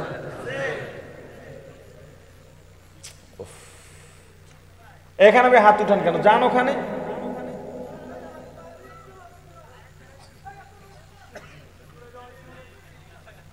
আবার একদল মানুষ মাহফিলের উদ্দেশ্যে আসছে কিন্তু ময়দানে আসতে পারে না, আছে না? এটা নসিব, আল্লাহর দয়া মায়া। আর একদল মানুষকে আলহামদুলিল্লাহ আলহামদুলিল্লাহ সুম্মা আলহামদুলিল্লাহ আল্লাহ এখানে বসাইছেন, কিন্তু দুঃখ দুঃখ আফসোস দোয়া পর্যন্ত থাকতে পারবে না। কথা বুঝাইতে পারি না। অনেকে বলবে হুজুর মাইকে তো আওয়াজ পাই, মাঠে যাওয়া লাগবে কেন? এখান থেকে 100 ফিট দূরে আগুন জ্বলতেছে, দেখা যাবে কিনা? কিন্তু তাপ আসবে গায়ে। এখান থেকে 100 ফিট দূরে আতরের দোকান দেখা যাবে কিনা? ঘ্রাণ পাওয়া যাবে? ইমানদারের কাছে গেলেই কেবল ইমান তাজা হবে, দূর থেকে নয়। অনেকে আবার চিন্তা করে যে মাহফিলে যাবো না, গেলে যদি আবার তবা করে লাই। আমি অনেক আগে ছাত্র জমানায় মসজিদে জুমা পড়াইতাম, আমার খুব কাছের একটা বন্ধু, সব সময় আমার সঙ্গে আড্ডা দিত। মাদ্রাসা থেকে আসতাম, বাস এই যে ওর সাথে আড্ডা শুরু, 5 ওয়াক্ত নামাজ আমার সঙ্গে পড়তো, জুমা পড়তো কি আর এক জায়গায়, আমার পেছনে জুমা পড়তো না। এটা নিজের কাছেও কেমন লাগে যে তুই নামাজ আমার পিছু পড়ছ না, জুমায় থাকস না কেন? দূর দূরান্ত থেকে মানুষ আসে আমার এখানে জুমা পড়তো, তুই হাস না কেন? তোর অনেক গেলি তো, আমার যদি দাঁড়িয়ে রাখা লাগে, তুই তো বেতাল্লা বেতাল্লা অস করস, একদিন গিয়েই তওবা করছিস, আর তোর যাইতাম না। তওবাটা করছ আমার এখানে যাইতি না, তওবাটা দাড়ির ক্ষেত্রে করা যায় না? দেখছো তোর অস পাইল লেগেছে, গেলাম। এটাও অনেকে চিন্তা করে, গেলে যদি তওবা করা লাগে, বড় হুজুরের কাছে অনেকে বল চল হুজুর কাছে, কয় না ভাই এখন না, আরো কয়েকদিন পরে যাব। সব এই সবাই এই যে একটা ধোকা, ইবলিস সাকসেস, এই ধোকাটাই এই হুজুর কয়েকদিন পর ঠিক হয়ে যাবে, মানে হাসতে হাসতে বলে, কোনো টেনশন নাই। একজনকে বললাম ভাই নামাজ ধরো, ভাই দাড়িটা রেখে দাও, হ্যাঁ ঠিক হয়ে যাবে। মনে হয় যেন আজরাইলের বাপের সাথে বন্ধুত্ব আর ব্যবসা করে, যেদিন বলবে সেদিনই আসবে। এদেশের নায়ক নায়িকারাও এই নিয়ত করে বসে আছে একদিন ভালো হয়ে যাবে। এই সবাই মনে করে ভালো হয়ে যাবে, এই ভালো হবে হবে, এর মধ্যে আজরাইল আসে এবং এরা আর ভালো হতে পারে না। যারা ভালো হবে সাথে সাথে নিয়ত করে ভালো হয়ে যায়, এদেরকে আল্লাহ কবুল করে। আপনারা কি নিয়ত করবেন? ভালো হবেন, একটু সময় গুছাইলেই সব, হ্যাঁ না এখন থেকে নিয়ত করবেন। অনেকে কয় হুজুর জানি কোন বিপদে হালে আল্লাহ জানে, এই যে আগে দুইটা যাওয়া ভালো ছিল, বিপদে তো ফালাবো না, চাই বিপদ থেকে মুক্তি দেওয়ার জন্য। আল্লাহ বোঝার তৌফিক দান করেন। জান্নাত শান্তি আর শান্তি, জান্নাতীরা হাউজে কাউসার পাবে। কি পাবে? ওরে বলেন না রে, কি পাবে? হাউজে কাউসার কি? হযরত আনাস রাদিয়াল্লাহু তাআলা আনহু বর্ণনা করেন, আমরা নবীজির সামনে কিছু সাহাবী ছিলাম, নবীজি সাল্লাল্লাহু আলাইহি ওয়াসাল্লাম এভাবে হাতের সাথে টেক লাগাইয়া কাত হয়ে শোয়া ছিলেন, চক্ষু বন্ধ ছিল, তবে নবীজি ঘুমাননি, কি যেন ধ্যান করতেছিলেন। কিছুক্ষণ পর উঠে বসলেন এবং মুস্কি হাসলেন, আমাদেরকে জিজ্ঞেস করলেন তোমরা জানো আমি কেন হাসছি? সাহাবায়ে কেরাম মুআদ্দাবানা জবাব দিলেন, আল্লাহ ও আল্লাহর রাসূলই ভালো জানেন। নবীজি বললেন সুখবর আছে। কি আছে? এই মাত্র জিবরাইল আসছিল, আল্লাহ একটা সূরা নাজিল করেছেন, ইন্না আ'তাইনাকাল কাউসার ফাসাল্লি লিরাব্বিকা ওয়ানহার ইন্না শানিআকা হুয়াল আবতার। আল্লাহ আমাকে হাউজে কাউসার দান করেছেন। হে সাহাবায়ে কেরাম জানো হাউজে কাউসার কি? সাহাবায়ে কেরাম আবার বললেন আল্লাহ আল্লাহর রাসূল ভালো জানেন। নবীজি বললেন হাউজে কাউসার এটা জান্নাতের একটা নহর, এটা আপনাদের কক্সবাজার ঈদগাহের কোনো ময়লাযুক্ত ড্রেন নয়। এই নহরের তলদেশ থেকে 2 ধার হীরা জহরত মণিমুক্তার পাথর দিয়া বাধাই করা থাকবে। এই নহরের মধ্যে যেই পানীয় বা যেই শরবত থাকবে দেখতে হবে দুধের চাইতেও সাদা, মধুর চাইতেও মজাদার মিষ্টি, একটা ধুলা কণাও থাকবে না। একবার যে পান করবে 40 বছর মতান্তরে সারা জীবনে আর পানির পিপাসা লাগবে না। এটা কাদের জন্যে বলেন? বলেন সবচেয়ে ছোট জান্নাত যে পাবে ওই জান্নাতের আয়তন হবে 10টা দুনিয়ার সমান। সবচেয়ে ছোট জান্নাতের আয়তন 10টা দুনিয়া মিলাইলে ঈদগাঁও উপজেলার চাইতে ছোট হওয়ার কথা না। কি কথা কেন? 10টা দুনিয়া কি চান আর বলেন? এক হাত জায়গার জন্য মারামারি, কাটাকাটি, খুনাখুনি, মামলা হামলা, খুন সব। 2 জনের জায়গায় একই সীমানায় 2 জনে বিল্ডিং করবে, মাঝখান দিয়ে রাস্তা রাখা দরকার। অন্তত মরার পরে মুর্দারের খাটিয়া নেওয়ার জন্য তো একটু জায়গা দরকার। কে জায়গা ছাড়বে আর কে ছাড়বে না এটা নিয়ে ঝগড়া আর তর্কে 2 বছর ঘর উঠানো বন্ধ। অথচ তুমি যদি এক হাত জায়গা ছেড়ে দাও মানুষের হাঁটার জন্য, মানুষের চলার জন্য, মানুষের সহজের জন্য, আল্লাহ তোমার জন্য আসমান পরিমাণ জান্নাতে জায়গা ছেড়ে দেবে। তুমি যদি দুনিয়া চাও পরকাল পাইবা না, পরকাল চাইলে দুনিয়া পাইবা না, কোনটা করবা সিদ্ধান্ত তোমার। দারুল উলুম দেওবন্দের সর্বপ্রথম সদরুল মুদাররিসিন আল্লামা ইয়াকুব নানুতুবি রাহমাতুল্লাহি আলাইহি মাজজুব হালের মানুষ ছিলেন। মাজজুব বলা হয় এক ধরনের পাগলদের। মাজনুন অর্থ পাগল, মাজজুব অর্থ পাগল বলা যায়। তবে মাজনুন আর মাজজুবের মধ্যে ব্যবধান হলো, যারা মাজনুন পাগল ওদের শরীয়তের কোনো ঠিক ঠিকানা নাই, ওদের হালাল হারামের কোনো ঠিক ঠিকানা নাই, ওদের জ্ঞান থাকে না, ওরা কাউকে চেনে না, ওদের চলাফেরার মধ্যে পাক পবিত্রতা নাই, ওরা ময়লা নিয়ে থাকে, ওরা যা পায় তাই খায়। আর মাজজুব যে পাগল, সেও দুনিয়ার তেমন কোনো হুঁশ রাখে না, তবে তার দ্বারা দিনের আত্মমর্যাদাহীন কোনো কাজ হবে না, শরীয়ত বিরোধী কোনো কাজ হবে না। ওই পাগল আল্লাহ ছাড়া কিছু বুঝবেন না। ইয়াকুব নানুতুবি রাহমাতুল্লাহি আলাইহি প্রতিদিনের মতো নামাজের পরে, এশার পরে নামাজ আদায় করে তেলাওয়াত করে আল্লাহর দরবারে দোয়া করতেছেন। দোয়া করতে করতে করতে করতে আল্লামা কারি তৈয়ব সাহেব রাহমাতুল্লাহি আলাইহি ঘটনাটা বর্ণনা করেছেন। দোয়া করতে করতে করতে করতে কি মনে করে যেন আল্লাহকে বলে ফেললেন, আল্লাহ আমি 3 লাখ টাকা চাই, 3 লাখ টাকা চাই, 3 লাখ টাকা চাই। এই টাকা চাইতে চাইতে ঘুমায়া গেছেন, টাকা চাইতে চাইতে ঘুমায়া গেছে। স্বপ্নে দেখেন বিশাল এক বাগান, এই বাগানের কোথায় শুরু আর কোথায় শেষ তাও জানা নাই, বিশাল। মাঝখান দিয়া মহাসড়ক, একটা ধুলাবালিও নাই, খাদেম খুদ্দামের অভাব নাই, ইস্তেকবাল দিয়া আগায় নিতেছে, ফল ফুল, পাখির কিচির মিচির আওয়াজ। এত সুন্দর পরিবেশ পৃথিবীতে কখনো চিন্তাও করা যায় না। কত দূর যাওয়ার পর তাকায় দেখেন বিশাল অট্টালিকা, কোথায় অট্টালিকার শুরু আর কোথায় শেষ তাও দেখা যায় না। এত সুন্দর কারুকাজ খচিত, এত সুন্দর বিল্ডিং, এত নকশা, পৃথিবীর কোনো মিস্ত্রি, কোনো রাজমিস্ত্রি, কোনো নকশাবিদ দিয়া বানানো সম্ভব নয়। কিন্তু মূল ফটক যেইটা শাহী গেট, এই শাহী গেটের সামনে দিয়া একটা ইটা নাই, কি নাই? সুন্দর সাদা দাঁতগুলোর মধ্যে একটা দাঁত না থাকলে সামনে দিয়া ভালো লাগেনি। আমার গায়ে ফুল কালো জামা, এখান থেকে একটু চুন লাগলো, এখান থেকে সাদা রং লাগলো, দেখতে ভালো লাগবেনি। সাদা জামাওয়ালার বুকের মধ্যে যদি কালো আলকাতরা বা রং লেগে যায় দেখতে ভালো লাগবেনি। এত সুন্দর আপনারা, আমি বয়ান শেষ করে দিই, কি অবস্থা! এত সুন্দর অট্টালিকার মাঝে একটা ইট নাই, মূল ফটকে শাহী গেটে, দেখতে ভালো লাগে না। তো প্রহরী যারা আছে এদেরকে নানুতুবি ডাকলেন, এই মেয়েরা ইটটা কই লাগাই দাও, ভালো লাগে না দেখতে।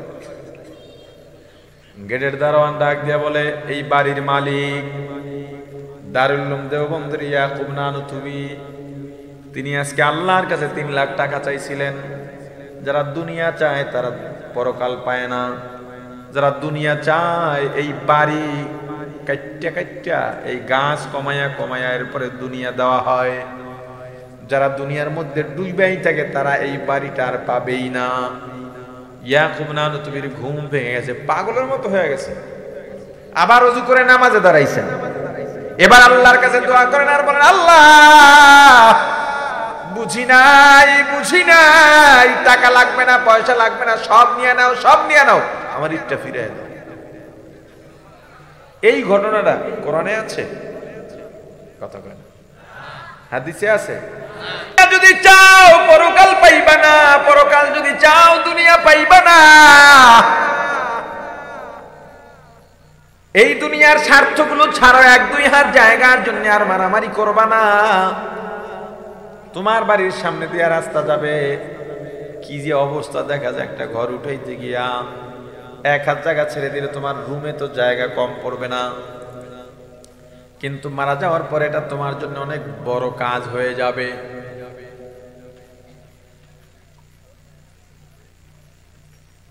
জান্নাতীরা জান্নাত স্ত্রী পাবে, স্ত্রীরা মহিলারা স্বামী পাবে, হুরুল গিলমান পাবে।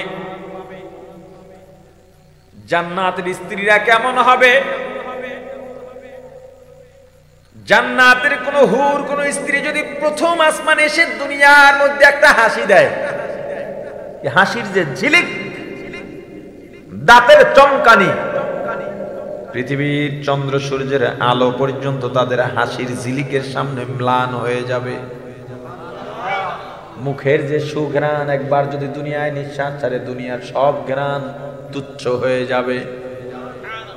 জান্নাতের স্ত্রী আপনার সামনে কখনো আঙুল উঁচা করে কথা বলবে না, আপনাকে বলবে না আমি দেখে আছি, অন্য কেউ বলে 2 দিনও টিকলো নইলে, কথা কয় না। মাহফিলে গেলে আগে বলতো, এখন আর অতটা বলে না। হুজুর একটু স্বামীর খেদমত নিয়া ওয়াজ করেন। আমি বললাম স্ত্রীর খেদমত নিয়ে ওয়াজ করতে কর না কেন, কথা কেন? হুজুর মা বাবার খেদমত নিয়ে ওয়াজ করে, ছেলে মেয়ের দায়িত্ব নিয়ে ওয়াজ করতে বলেন না কেন? কি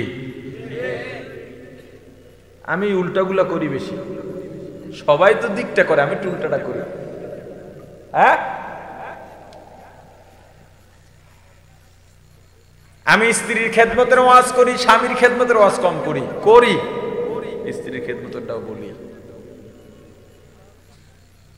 আপনি সবসময় স্ত্রীর থেকে আপনার অধিকার চান, দায়িত্ব চান, কর্তব্য চান। আপনার বিবির প্রতি আপনার দায়িত্ব কর্তব্য কতটুকু আপনি পালন করেছেন? আপনার জ্বর হইলে বিবি আপনার মাথায় পানি দিয়া দেয়, স্ত্রীর জ্বর হইলে আপনি কয়দিন স্ত্রীর মাথায় পানি দিয়া দিছেন? কথা বলেন, ঠিক কি সব জায়গায় কি ঠিক চলেনি? স্ত্রীর মাথায় পানি দিয়ে দিলে জ্বর অর্ধেক এমনি ভালো হয়ে যাবো। খাওয়াই দিছেন কোন শুরুর দিকে দিছে মনে হয়, পরে আর দেয়। স্বামী স্ত্রী এক প্লেটে খাওয়া সুন্নাত, কথা কয় না, কথা কয় না, কি ঠিক? ঠিক কি? রাতের খাবার খাইছেন? যারা খান নাই রাত থেকে স্টার্ট করবেন, যারা খাইছেন সকাল থেকে স্টার্ট করবেন। এখন থেকে বউর সঙ্গে এক প্লেটে খাবেন, কথা কয় না? ইনশাল্লাহ নাই। এটা কি খারাপ কথা কইছি? তুইলে এটা নিয়ে তো অনীহা কেন?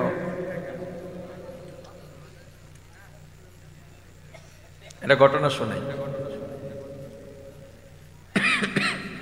3-4 বছর আগে শরীয়তপুর মাহফিলে গেছিলাম। ওখানে বাদ মাগরিব বয়ান ছিল।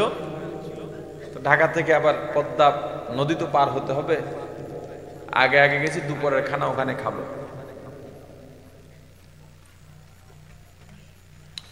ওদিকে পরের মাহফিল যারা, হেরা আগে এসে মাগরিবের এখানে বসে দিচ্ছে। যেমন আজকে মামুন ভাই আগেই যে কক্সবাজার বই রয়েছে, যদিও আগে বয়ান করি নেই, একটাই আজকে মাহফিল বইয়ে থাকে, একটা ডাইরেক্টর যাইয়া বুঝলি আইব কিনা, দেরি হয়ে যায় কিনা। এটা মাহফিলে আলোচক দেরি করে গেলে মাহফিলের অনেক ক্ষতি হয়, ঠিক না? আমি আপনাদের কোনো মাহফিলে মনে হয় দেরি করে আসিনি, আলহামদুলিল্লাহ। আগে আসছি, আপনারা দেরি করে দিচ্ছেন। আমি 9টা স্টেজে বসি, প্রত্যেক পোস্টারে লেখা শর্ত এটা 10:30টার পর বয়ান করি না, সর্বোচ্চ 11টা। এরপর আজকে আপনারা আমার 9:30টায় দেন নাই। আমার আগের আলোচক আমার সামনেই বললেন আপনারা তাকে 9:45 পর্যন্ত টাইম দিচ্ছেন কেন? মাহফিলের জায়গায় রাখেন, রাত 10:30 11টা মাহফিল বন্ধ করে দেবেন, আস্তে আস্তে কমাবেন, দিনে করেন মাহফিল। যদি আমার পরামর্শে সামনে থেকে মাহফিল করেন, এই পোস্টার খরচ যা করছেন এই একই খরচের চেয়ে অনেক সুন্দর পোস্টার হবে। ডিজাইনার বোঝে না, পোস্টারের ব্যাকগ্রাউন্ডে জল ছাপে কি জানি দিয়ে তুই, নামটা এখন আর কিছু দেখায় না। দিনে করেন মাহফিল, খরচও কম হবে, লোক এর থেকে দ্বিগুণ হবে। দায়িত্ব নিয়ে বললাম, কারণ দিনে অনেক দূর থেকে লোক আসে। যেহেতু আপনাদের এটা কোনো মাদ্রাসা মসজিদের মাহফিল না, মাহফিলে 10,000 20,000 কালেকশনও নাই, তো সমস্যা কি? দিনে করেন একটা মাহফিল, দেখেন কত সুন্দর। জোহরের পরে বয়ান করে যাও। যাই হোক, তো যাইতে আমাদের আসর হয়ে গেছে। আসর পরে খানা খাইতে বসছি, খাওয়া দাওয়া শেষ। বাড়িওয়ালা যে সাহেবে দাওয়াত, ওনার বাড়ির সামনেই এরকম মাঠ আছে, ওখানে বয়ান। উনি বলেন, হুজুর একটু ফিরনি খেতে হবে, পায়েস। আমি বললাম, তো মিষ্টি জিনিস একটু কম খাই, কোনো রোগের কারণে না, এমনি অধিক মিষ্টি খাইতে পারি না। হুজুর আমার ওয়াইফ খুব ভালো ফিরনি রান্না করে। তো মানুষের আবেগ, ঠিক আছে দেন। এক চামচ মুখে দিয়ে অবস্থা খারাপ, মানে চিনি অধিক। তো হঠাৎ কারেন্টের শক করলে যেমন হয়, ওই রকম কারেন্টের শকের মতো আমি রাইখা দিছি। সাহেব দাদা, হুজুর কি হইলো? আমি বললাম, ভাই অধিক চিনি। কইতে দেরি দিছে তোর ঘরের মধ্যে, আজকে দেখাই দাঁড়ান দাঁড়ান, কই জানাম নেই। হুজুর আপনার আমি পায়েস খাওয়াইতে পারলাম না, ফিরনি খাওয়াইতে পারলাম না, চিনি বেশি দিল। আজকে ওর একদিন কি আমার একদিন। আমি কার কথা কয় না, যে রান্না করছে। কে রান্না করছে? আপনার বউ? হ। আমি আচ্ছা ঠিক আছে, যান, একটু পরে যান, আমি কিছু কথা শিখাই দিই, তাহলে ভালো হবে। আপনি তো বলছেন আপনার বিবি ভালো রান্না করে। বলে হ্যাঁ। আগে কিরকম চিনি বেশি হয়েছে? কয় না। আজকে রান্নার পদ বেশি না কম? কয় বেশি। তার মধ্যে এটা চিনি বেশি হওয়া, এটা অস্বাভাবিক না স্বাভাবিক? কথা কয় না না। ওই লোক এখন আর কথা বলে না, চুপ করে দাঁড়ায় রয়েছে।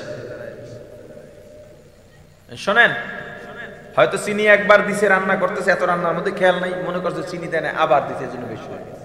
এটা তো হতেই পারে, এটা হতেই পারে, এটা নরমাল বিষয়। আপনি দৌড় দিলেন মিয়া, এতগুলো রান্না বউটার দিয়ে করাইলেন। ভাত খাইছেন দুপুরে? কয় খাইছি। বউ খাইছে? জিগাইছেন? কথা কয় না। এই কোন বাড়িতে আয়োজন হলে মহিলারা কিন্তু আগে খায় না, সবাই শেষে খায়। আর পুরুষগুলা এত জালেম, এটার খবরও রাখে না। আজকের থেকে কোন অনুষ্ঠান হলে মহিলাদেরকে টাইম মতো খাবারের ব্যবস্থার সময় আপনারা করে দেবেন, এবং এই কাজের মধ্যে 10 মিনিট আলাদা রেস্টের টাইম দেবেন। ওই টাইমে গল্প করবে বসে বসে, কোনো কাজ করবে না। খালি খেদমত চান না, রোবট আনেন ঘরে, কাজের বুয়া আনেন। অনেক ছেলেরা বলে, হুজুর বিয়ে করবো। কে কয়? মা বাপ বুড়ো হয়ে গেছে। মা বাপ বুড়ো হয়েছে, বিয়ের সম্পর্ক কি? তোর যৌবন যদি জায়গা ওঠে তবু তুই বিয়ে, তবেই না বিয়ে করবি। মা বাপ বুড়ো হওয়া না হওয়ার তোর বিয়ের সম্পর্ক কি? আর অনেক হুজুর বিদেশ যাবো তো বিয়ে করে যায়। বিদেশি যদি যাস তো বিয়ে করে যাবি কি? উদ্দেশ্য বুঝেন নাই, কথা কয় না। কয় মা বাপ বুড়ো হয়ে গেছে, তো বুড়ারা সব খেপে আমার উপরে। কয় মা বাপ বুড়ো হয়ে গেছে, এই জন্য বিয়ে করবি। কাজের বুয়া আনবি বাসায়? কাজের বুয়া? কোন ছেলের বউ যদি মানুষ হয়ে থাকে, শ্বশুর শাশুড়ির খেদমত এমনিই করবে। কিন্তু শ্বশুর শাশুড়ির খেদমতের জন্য বিয়ে করা ইসলাম সমর্থন করে না। বিয়ে করবা তোমার ইমানের জন্য, তোমার স্বস্তির জন্য, তোমার শান্তির জন্য। কথা বুঝতে পারিনি। আবার বিদেশ যাইবে বিয়ে করবে, মানে ভিসার টেহায় কিছু টান পড়ছে। এগুলো করা যাবে? এই হৌরবাড়ির মাগনা খাওয়ান না, ছাগল পাগল এদেশে আছে? কথা কয় না। আজকে যে কি ওয়াজ করি আল্লাহ জানে। কথা এদিক দিয়ে দিতে বহু কথা বলে ফেলাইতেছি। 10 দিনের ওয়াজ আজকে একদিনে করতেছি। যৌতুকের কত হালাল সিস্টেম শুনবেন, হালাল সিস্টেম, ভদ্র সিস্টেম। উনি যায় ওনার বাড়ি, উদাহরণ দিয়ে আবার আপনার একবার বিয়াই বানিয়ে এলেন, উদাহরণ দিতেছি। ছেলে মেয়ে সব কথাবার্তা ঠিক, মনে করেন উনি মেয়ের বাবা, পরীক্ষা করার জন্য হোক বা সমাজের প্রথার জন্য জিজ্ঞেস করলেন, সাহেব চাওয়া পাওয়া কি আছে? উনি একজন হাজি মানুষ, নাউজুবিল্লাহ নাউজুবিল্লাহ, চাওয়া পাওয়া? আপনি আমাকে যৌতুকের কথা বলতেছেন? আমি যৌতুক খাবো? আল্লাহর ঘর জিয়ারত করে আসছি, আপনি কি দেবেন সেটা আপনার ব্যাপার, আপনি তো বুঝেন কি দেওয়া লাগবে, আমি কি যাবো না কেন? ভদ্র ভাষার যৌতুক, হ্যাঁ ভদ্র ভাষার যৌতুক হারাম। মেয়ের বাড়িতে মেয়েদের রাজি খুশির বাইরে চাপ প্রয়োগ করে একটা পান খাওয়াও হারাম বিয়ের সময়। এখন অনুষ্ঠান হয় মেয়েদের বাড়িতে, আমরা এতজন আসবো, রান্না করবেন কে? ঠাডা পড়ছে তোদের সংসারে, এতজন যাবি কি লিগে? আত্মীয় না হেটারও খুঁজছে নেই, লোক বাড়াবার লেগে। আর শান্তি খোঁজে, আর কয় অধিকার নিয়ে আলোচনা করে। অধিকার আর দায়িত্ব নিয়ে এত আলোচনার দরকার নাই, নিজেরা ঠিক হও, সব ঠিক হয়ে যাবে। তো জিজ্ঞাইলাম যে বিবি খাইছি কিনা, তা তো আপনি জিজ্ঞেস, তা তো আপনি জিজ্ঞেস করেন নাই। কয় না হুজুর, আমি তো এখন যান ভিতরে, আমি কিছু কথা শিখাই দিই, এই কথাগুলো গিয়ে বলেন। কি বলবেন? মাথায় গিয়ে আদরের হাত রাখবেন। সারাদিন অনেক কষ্ট করছো, ফিরনিতে একটু চিনি বেশি হয়েছে, এটা হতেই পারে, তুমি টেনশন করো না, এটা হতেই পারে, এটা নিয়ে তুমি ভয় পাইও না। অনেক কাজ করছো, এখন গিয়ে খানা খাও। আর আপনার সুযোগ থাকলে আপনি গিয়ে খাওয়াই দেন, যে খানা খাইয়া তুমি একটু রেস্ট নাও, থালা বাসন যা আছে তুমি ধুইও, আমি সহযোগিতা করবো, তুমি টেনশন করো না, কষ্ট নিও না। অহন খারাই রয়েছে, অহন যায় না। এখন আর একটা ছোট্ট গল্প বলি, এটা শেষ হয় না, এটা বলবো। আর একটা ছোট্ট গল্প মাঝে বলবো। গ্রামের এক কঠিন মানুষ, কিছু মানুষ থাকে কঠিন, দিনের ব্যাপারে বলেন, চলাফেরার ব্যাপারে বলেন, সংসারের ব্যাপারে কঠিন। স্ত্রী সন্তান সবাই ভয় পায়, স্ত্রী গায়ে হাত তুলে কথায় কথায় গালি দেয়, এমন আছে না?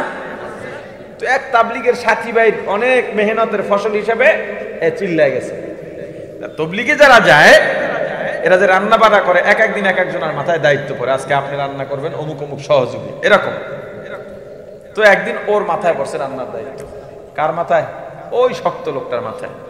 তো রান্না করছে, সবাই খাইছে খুব মজা করে, কেউ খুব প্রশংসা করছে, ভাই আজকে আপনার রান্না আমরা খুব খুশি, আপনি নতুন মানুষের রাঁধছেন, অনেক খুশি। খুব খুশি হয়েছে বেচারা, দেখছো নতুন রাঁধছি, ভালোই তো হয়েছে। সবাই শেষে খাইতে বসছে, খাইয়া মুখ টুক বেহা হয়ে গেছে, নুনে তরকারিতে সব নুন ভর্তি, কিচ্ছু বলে নাই, চুপচাপ বসে আছে। এক সাথী ভাই, একসাথে যখন 20-30 জন যায়, 1-2 জনের সাথে খাতির বেশি হয় না, ভাই এত নুন হয়েছে, আপনার তো কেউ কিছু কইলেন না।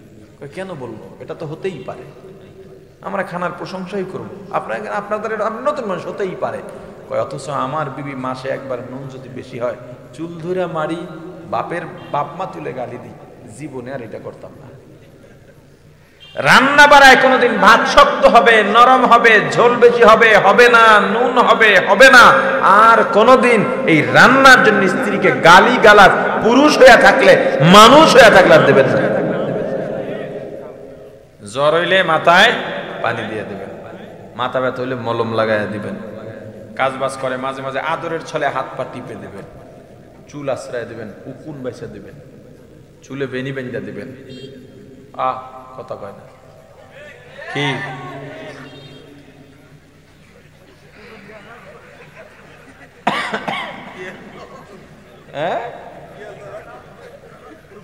যারা বিয়ে করো না শিক্ষা লইলা এটি করবা, কথা কয় না? বিয়ের পরে যখন বাসর ঘরে যাইবা, কি কাজ? সালাম দিয়া ঢুকবা, বউরে সালামের জবাব দিতে বলবা, যদি না জানে তো তোমার আগে যেন হ্যাঁ সালাম না দিতে পারে। এরপর জিজ্ঞেস করবা অজু আছে, তুমি অজু করে ঢুকবা। অজু থাকলে দুজনে নামাজ পড়বা 2 রাকাত, যে দুজনে নামাজে দাঁড়াই। কথা বুঝো নাই? কথা কয় না।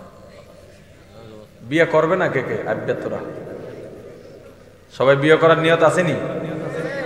যারা বিয়ে করে না, কার কার নিয়ত আছে বিয়ে করার? ও মা আতরে না দিন, শরম পায় না? 2 রাকাত নামাজ পড়বা, স্ত্রী পেছনে দাঁড়াবে, তুমি সামনে দাঁড়াবা, ইমামতি করবা। এরপর আল্লাহর দরবারে দোয়া করবা, রব্বি হাবলি মিনাস সালিহিন।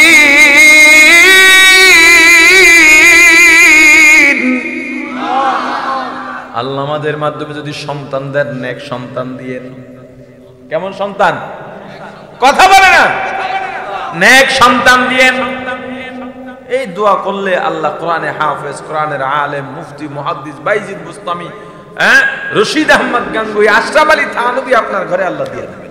আমিন বলেন, জোরে বলেন। মুসলমান ইমানদার, জান্নাতের বিবি তোমার দিকে আঙুল উঁচা করে কথা বলবে না, চোখ রাঙানি দিয়া কথা বলবে না, তুমি যেভাবে চাইবা ওভাবেই চলবে। এটা কাদের জন্যে? আপনার বয়ান শোনেন? কি বললাম? চুপ করে রইলেন কেন? এটা কাদের জন্যে? কথা কয় না? আমাদের জন্য, জান্নাতীদের জন্য। মিয়া কি শুনেন না শুনেন, কি অবস্থা! জান্নাতীরা জান্নাতে ফল পাবে। কি পাবে? জান্নাতীরা জান্নাতে গিয়া ফেরেশতাদের ডেকে বলবে, হে ফেরেশতারা, উলামায়ে কেরামের জবানে শুনছি জান্নাতের ফল নাকি অনেক সুস্বাদু। বলে, হ্যাঁ শুনছেন তো ঠিক। এটা ফল কই? একটা গাছের সামনে দাঁড়াইবো, 500 মাইল জুড়ে গাছের শাখা প্রশাখা ছড়ায় থাকবে, থোকায় থোকায় ফল ঝুলতেছে, আঙুর আরো কত মজাদার ফল, এগুলো ঝুলতেছে। ফেরেশতা বলবে, কি সিরা দিব না এমনি খাইবেন? কয়, এমনি যদি আয় তো সিরা কে খাইতে চায়? গাছ আস্তে নুয়ে আইব, সামনে আইয়া দাঁড়াইবো ফল, একটু হা করেন, হা করবে আর মুখের মধ্যে ঢুকে যাবে। এত মজা, পৃথিবীতে এত স্বাদ কোনোদিন কল্পনাও করে নাই। মজা পাইয়া লোভ বেড়ে যাবে, মজা পাইয়া লোভ বেড়ে যাবে। এটা সব ক্ষেত্রে হয়। আপনি দোকানে গিয়া বললেন, এই দোকানদার 2টা পুরি দাও। 2টা পুরি দিল, প্রথমটা মুখে টান দিছেন, ছিঁড়তে পারেন না, তেনাইয়া ফোতাইয়া শুকাইয়া অবস্থা খারাপ। 2টা তো খানি নাই, একটা খান নাই, অর্ধেক ফেলা দেবার টাকা নেই, এটি খাওয়ান যেত না। আর এক দোকানে গেলেন, পুরির অর্ডার দিলেন, মসমসে তাজা, নতুন ভাজা, গরম, মুখে দিছেন, মজা লাগছে। 2টা খাইয়া আবার বলেন, আরো 2টা দে। কারণ কি? মজা পাইয়া লোভ বাড়ছে। একবারই গেছেন দাওয়াতে, 5 পদের তরকারি 5টার থেকেই মুখে দিলেন, একটা একটু ভালো লাগছে, এরপরে বলে ওইটার থেকে আর একটু দাও। কারণ কি? মজা পাইয়া লোভ বাড়ছে। জান্নাতি জান্নাতের ফলে মজা পাইয়া লোভ বেড়ে যাবে। বলবে, এর চাইতে মজাদার কি আর নাই? বলবে, আছে। ওটি একটা দাও ফল। বলবে, এই খাও। এটা তো মাত্রই খাইলাম। আবার খাও। একই ফল আবার যখন মুখে দেবে, এবার মজা আগেরটার থেকে আরো বেশি, স্বাদও আগেরটার থেকে আলাদা। এভাবে একই ফলের মধ্যে কমপক্ষে 40 রকমের স্বাদ পাওয়া যাবে। মজা একটার থেকে আর একটা আরো বেশি। এটা কাদের জন্যে? আওয়াজ দিয়া বলেন, কাদের জন্যে? ও মুসলমান ইমানদার, আল্লাহর গোলাম, এই জান্নাত চান কিনা? দাবি করলেই পাওয়া যাবে নাকি কাজ আছে? জান্নাত যদি পাইতে চাও, আল্লাহ ঘোষণা করেছেন যাদের মধ্যে 2টা গুণ পাওয়া যাবে তাদের ঠিকানা জান্নাত। কয়টা গুণ? এমপি সাহেব একটা চেয়ার দেন। জান্নাতীদের গুণ কয়টা? আল্লাহ ঘোষণা করেছেন 2টা গুণ যাদের মধ্যে পাওয়া যাবে তাদের ঠিকানা হবে জান্নাত। কয়টা গুণ? 2টা গুণ। 1 নম্বর গুণ, আম্মা মান খাফা মাকাম রাব্বি, আল্লাহর সামনে উপস্থিত হওয়াকে যারা ভয় পায়, ভালো করে বুঝবেন। আল্লাহর সামনে উপস্থিত হওয়াকে ভয় পেয়ে গুনাহ ছেড়ে দেয়। আল্লাহর সামনে উপস্থিতির 2টা জায়গা হবে। একটা হবে চূড়ান্ত পর্যায়ে, কিয়ামতের ময়দান। আল্লাহর কাঠ গড়ায় দাঁড়াইয়া আল্লাহর সামনে উপস্থিত হয়ে কিভাবে জীবনের হিসাব মিলাবো, এই ভয় যারা গুনার কাজ করে না, আল্লাহ বলেন, ফাইনাল জান্নাতা হিয়াল মাওয়া, হে মুত্তাকি, তোর জন্য জান্নাত ঠিকানা। 2 নাম্বার, আল্লাহর উপস্থিতির ভয়। দুনিয়ার সব জায়গায় আল্লাহ আছেন না নাই? আওয়াজ দিয়া বলেন, আল্লাহ আছেন না নাই? আল্লাহ পয়গম্বরকে বলে দিয়েছেন, হাবিব আমার, আমি আল্লাহর অবস্থান সম্পর্কে যদি কেউ জানতে চায় আপনি বলে দেন, ফাইন্নী করিব,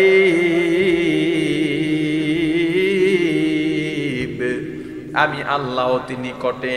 আল্লাহ কাছে না দূরে? আল্লাহ কাছে না দূরে? আল্লাহ কতটা কাছে?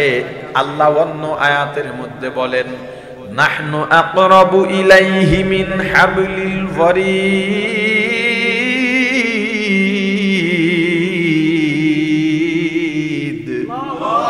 বান্দা, তোমার ঘরের শাহরাগ যেখানে, তার চাইতেও আমি আল্লাহ তোমার নিকটে। আনা মাআকুম আইনা মা কুনতুম, বান্দা তুমি যখন যেথায় যাও আমি আল্লাহ তোমার সঙ্গে আছি। তুমি যদি একজন হও একজন মনে করবা না, আমি আল্লাহকে নিয়ে 2জন মনে করবা। যদি 2জন হও 2জন নও, আমি আল্লাহকে নিয়ে 3জন মনে করবা। মোট কথা যতজন হইবা তার থেকে একজন বেশি ধরে নিবা। এই যে আল্লাহ সব জায়গায় আছেন, আল্লাহ দেখেন, আল্লাহু সামিউম বাসীর, আল্লাহ যে সব শোনেন দেখেন। আল্লাহ যা করি না কেন, আমরা যা করি না কেন, আল্লাহ দেখেন এবং শোনেন। এই যে আল্লাহর উপস্থিতির ভয় কেমন। চোর চুরি করার জন্য রওনা হয়, গভীর অন্ধকার রাত, কেউ দেখে না, কেউ জানে না, চুরির মাল সামনে আছে, চুরি করে নিয়ে যাবে, বিক্রি করে টাকা হজম করবে, কেউ ধরতেও পারবে না, জানতেও পারবে না, সভ্য সমাজে ঘুরে বেড়াবে। এরপরেও চোর যখন চুরির মালের সামনে দাঁড়াইয়া এই চিন্তা করে, দুনিয়ার কেউ যদিও না দেখে, আল্লাহ তো আমার দিকে তাকায় রইছেন, এই চিন্তা করে চোর যদি চুরি না করে ফিরে যায়, আল্লাহ বলেন, ওরে চোর, কিছুক্ষণ আগে তোর জন্য ফেরেশতারা অপেক্ষায় ছিল, চুরির খাতায় তোর নাম লিখবে, চোরের খাতায় তোর নাম লিখবে, জাহান্নামীর খাতায় তোর নাম লিখবে, কিন্তু চুরি না করে আমি আল্লাহর উপস্থিতির ভয় পেয়ে তুই যখন চলে গেলি, একটু আগে যেই বান্দা তুই ছিলি চোর, একটু ব্যবধানের মাথায়, একটু সময়ের ব্যবধানে তুই হয়ে গেলি মুত্তাকি, ফাইনাল জান্নাতা হিয়াল মাওয়া।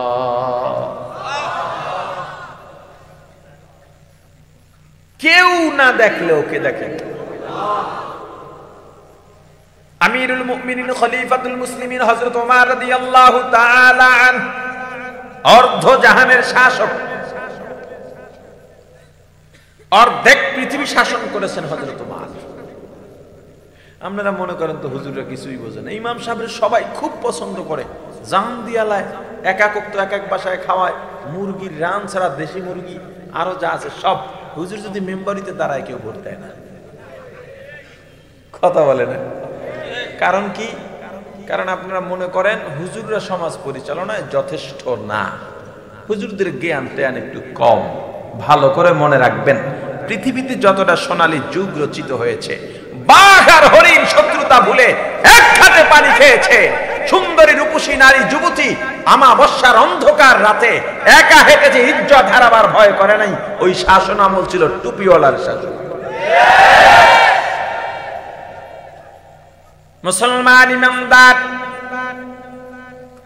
আমিরুল মুমিনিন খলিফাতুল মুসলিমিন হযরত ওমর প্রায় সময় রাতে বের হতেন এলাকার খোঁজ খবর নিতে, গোপনে, যেন কেউ কোনো বিপদে আছে কিনা।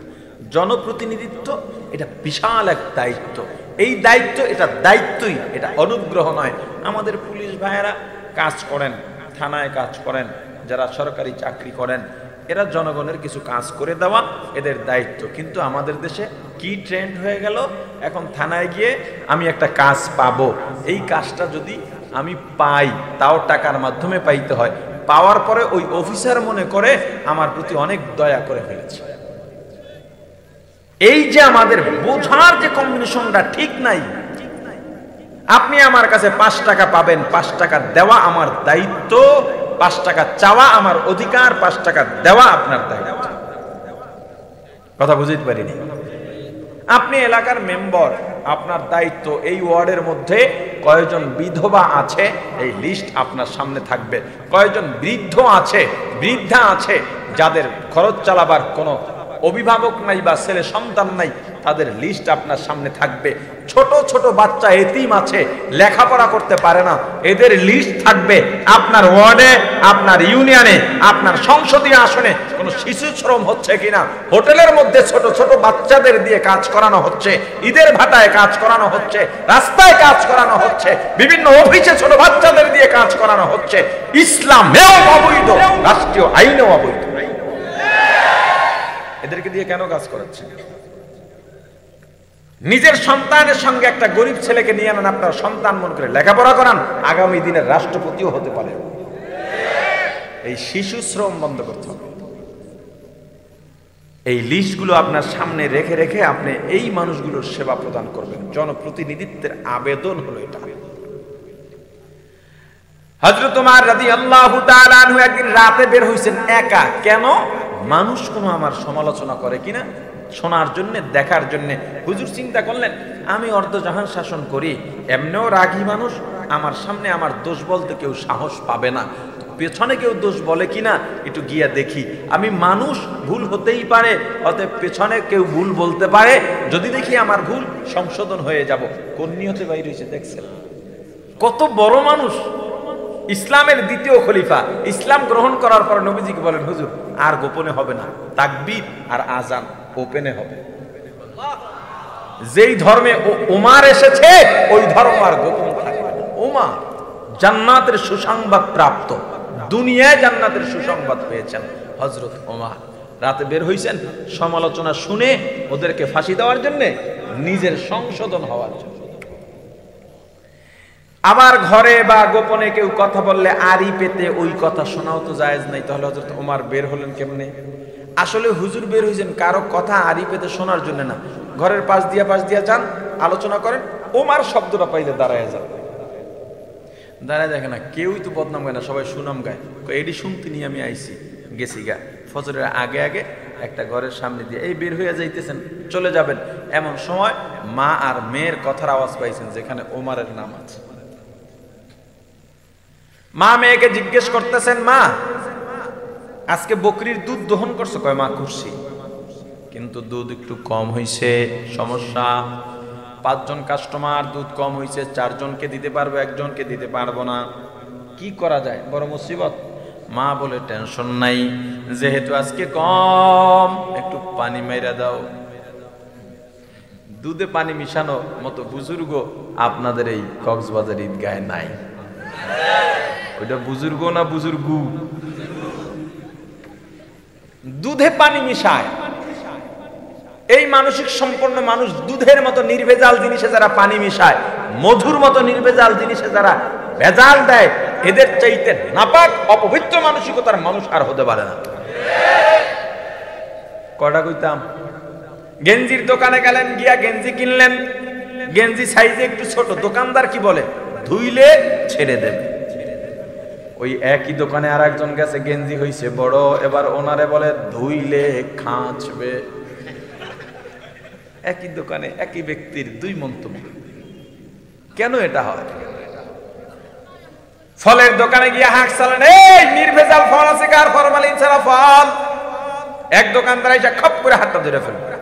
মিয়া চিল্লায়েন না, আপনি কোন জমিদার যে আপনি ফরমালিন ছাড়া ফল চান? এই দেশে ফরমালিন ছাড়া কিছু আছে? এই যে আমার দেখেন, এগুলো সব ফরমালিন, মিছা কথা কইয়া ব্যবসা করি না। লেকচারটা মারছে কেমনে বুঝছেন? আপনারা অলরেডি কিন্তু গাইড করে ফেলাইছে। কি কইলো? আমার যেগুলো আছে এগুলো কি ফরমালিন, মিছা কথা কইয়া ব্যবসা করি না। কিন্তু ভাই, সবাই তো ভালো জিনিসের মূল্য বোঝে না। আপনার চেহারায় দেখেই বুঝে আপনি ফরমালিন লোক না। একটু যদি নাচিনি, এত বছর কি করলাম? এই জন্য সবাই মূল্য বোঝে না, সামনে রাখি না। নিজে রাজশাহী থেকে ভালো আম আনছে, অথচ 14 গোষ্ঠীর জন্মেও রাজশাহীর পথেও যায় নাই। এবার টেবিলের নিচ দিয়ে আম বাইর করে পেয়েছে, আম ফরমালিন নাই, গোপনে রাখি, কিন্তু টেহা 2টা বেশি দেওয়া লাগবে। আসলে উপর আর নিচ দুইটাই সমান, কথা বলে না। এই যে ভেজাল গুলো কেন করবেন? হাজি সাহেব নামাজ পড়তেছে আর পকেট চুলকাইতেছে, পাশে একজনে দেখতেছে, কি রে পকেট চুলকায় কে? নামাজের সালাম ফিরে পকেট থেকে 1000 টাকার একটা নোট বের করছে, উল্টায় পাল্টায় দেখতেছে। পাশের জনে কয়, কি হয়েছে? কয়, টাকার নোটটা ছেঁড়া। কয়, সমস্যা কি? বেশি নোটের মধ্যে ঢুকাই দেবে। ছেঁড়া টাকার নোট দেখাইয়া দেওয়ার মতো দরবেশ খুব কমই নজরে পড়ে, কথা বলে না। আপনার কাছে একজন 20,000 টাকা পাবে, আপনি 19,000 দিলেন, ভালো, মাঝখানে একটা ঢুকাইলেন ছেঁড়া নোট। বাংলাদেশে যেহেতু ছেঁড়া নোট চলে না, রাষ্ট্রীয়ভাবে অবৈধ না, কিন্তু আমাদের কাছে যেহেতু চলে না, অতএব এটা টাকা না। আপনি 1000 টাকার নকল, জাল অথবা ছেঁড়া নোট দিলেন, ভালো নোট দিচ্ছেন 19,000, 1000 টাকার ঋণ শোধ হয় না, কিয়ামতের ময়দানে দেওয়া লাগবে। ছেঁড়া টাকার নোট আর গোপনে দেবেন? কথা বলে না। জোতা চোরে নিয়ে গেছে, আপনি বের হইয়া ভালো দেখে আরো 2টা পাই দিয়ে, আমারটা নিয়ে আমি একজনটা লয়ে গেলাম। 2 জনের মধ্যে ব্যবধান কি? তেল 2 মাস পরেও থাকে। ওই তেলের মধ্যেই নতুন তেল ঢালে, আবার তেল কমে, আবার নতুন। তো এই দেশের মানুষের আলসার হবে না, গ্যাস্ট্রিক হবে না? তো কি সবাই ফুল ফুটবে তার কলজার মধ্যে ভিতরে? গ্যাস্ট্রিকের ট্যাবলেটের দাম তো এরাই বাড়াইল। এগুলো করবেন না। শীতের সকালে রুটির দোকানে গেছেন, ভাই রুটি কোন সময়? কই মাত্র দিয়ে গেছে, ওই সাইকেলের পাশাটা দেখা যায়, সেলসম্যান মাত্র গেল, আসলে রুটি 3 দিন আগে। আপনি রুটি ধরলেন, চাপ দিলেন, দেখলেন শক্ত, বলেন কিরে ভাই রুটি তো শক্ত, কয় দূর মিয়া, শীতের দিন মানুষ যায় শক্ত হইয়া পরে রুটি। ধোকাবাজি ধোকাবাজি ধোকাবাজি ছাড়তে হবে। আমি কিছু খুচরা খুচরা বয়ান করি, বড় আলেমও না বড় মানুষও না, খুচরা কথা যেগুলো মানুষ বলে না হুজুররা, ওডি আমি বলি। এই খুচরা কামে এই গুনাহগুলো বেশি হয়। আরো একটা খুচরা কথা আছে। একটা দোকানে গেছেন, জিনিসপত্র কিনছেন, 48 টাকার দাম হইছে, 50 টাকার নোট দিচ্ছেন, কয় টাকা পাবেন? দেয় কি? দেয় কি? দিলেন চকলেট, বুঝলাম 2 টাকায় চকলেট নিলাম, কিন্তু পাবো তো 2 টাকা। চকলেট তো 2 টাকা না, চকলেট তো আপনি কিনছেন 1 টাকা 50, 60, 70 পয়সা দিয়ে, বিক্রির রেট 2 টাকা। আমি তো আপনার থেকে কিনতেছি না, টাকার বদলে দিতেছেন, তাহলে এখানেও তো 70, 30 পয়সা বাকি আছে। কথা বলে না? ব্যবসা হালাল হওয়া খুব কঠিন। আমি যদি বলি ভাই আমি টাকা চাই, চকলেট আমার, আর ভাই চকলেট নিলে না, নাইলে পরে নিয়ে, টাকা নাই 2 টাকা, বলে না? তুমি দোকানদার যদি একটু মুখের অলসতা বাদ দিয়া বলো ভাই আমার কাছে 2 টাকা নাই, প্রস্তাব দেন নতুন করে, এই চকলেটটা নাও 2 টাকায়, ও যদি বলে হ্যাঁ ঠিক আছে নিলাম, হয়ে গেল, আর 2 টাকা নতুন চুক্তি হয়ে গেল, বাস হালাল হয়ে গেল। সেটা না করে জোর করে দিয়ে দেয়। তো এক লোক চালাক, চকলেট নিয়ে নিয়ে জমা করে, জমা করতে করতে 50টা হয়েছে, নিয়ে এই লাও 50 চকলেট, 100 টাকা ফেরত দাও, ওনার দিতে চায় না।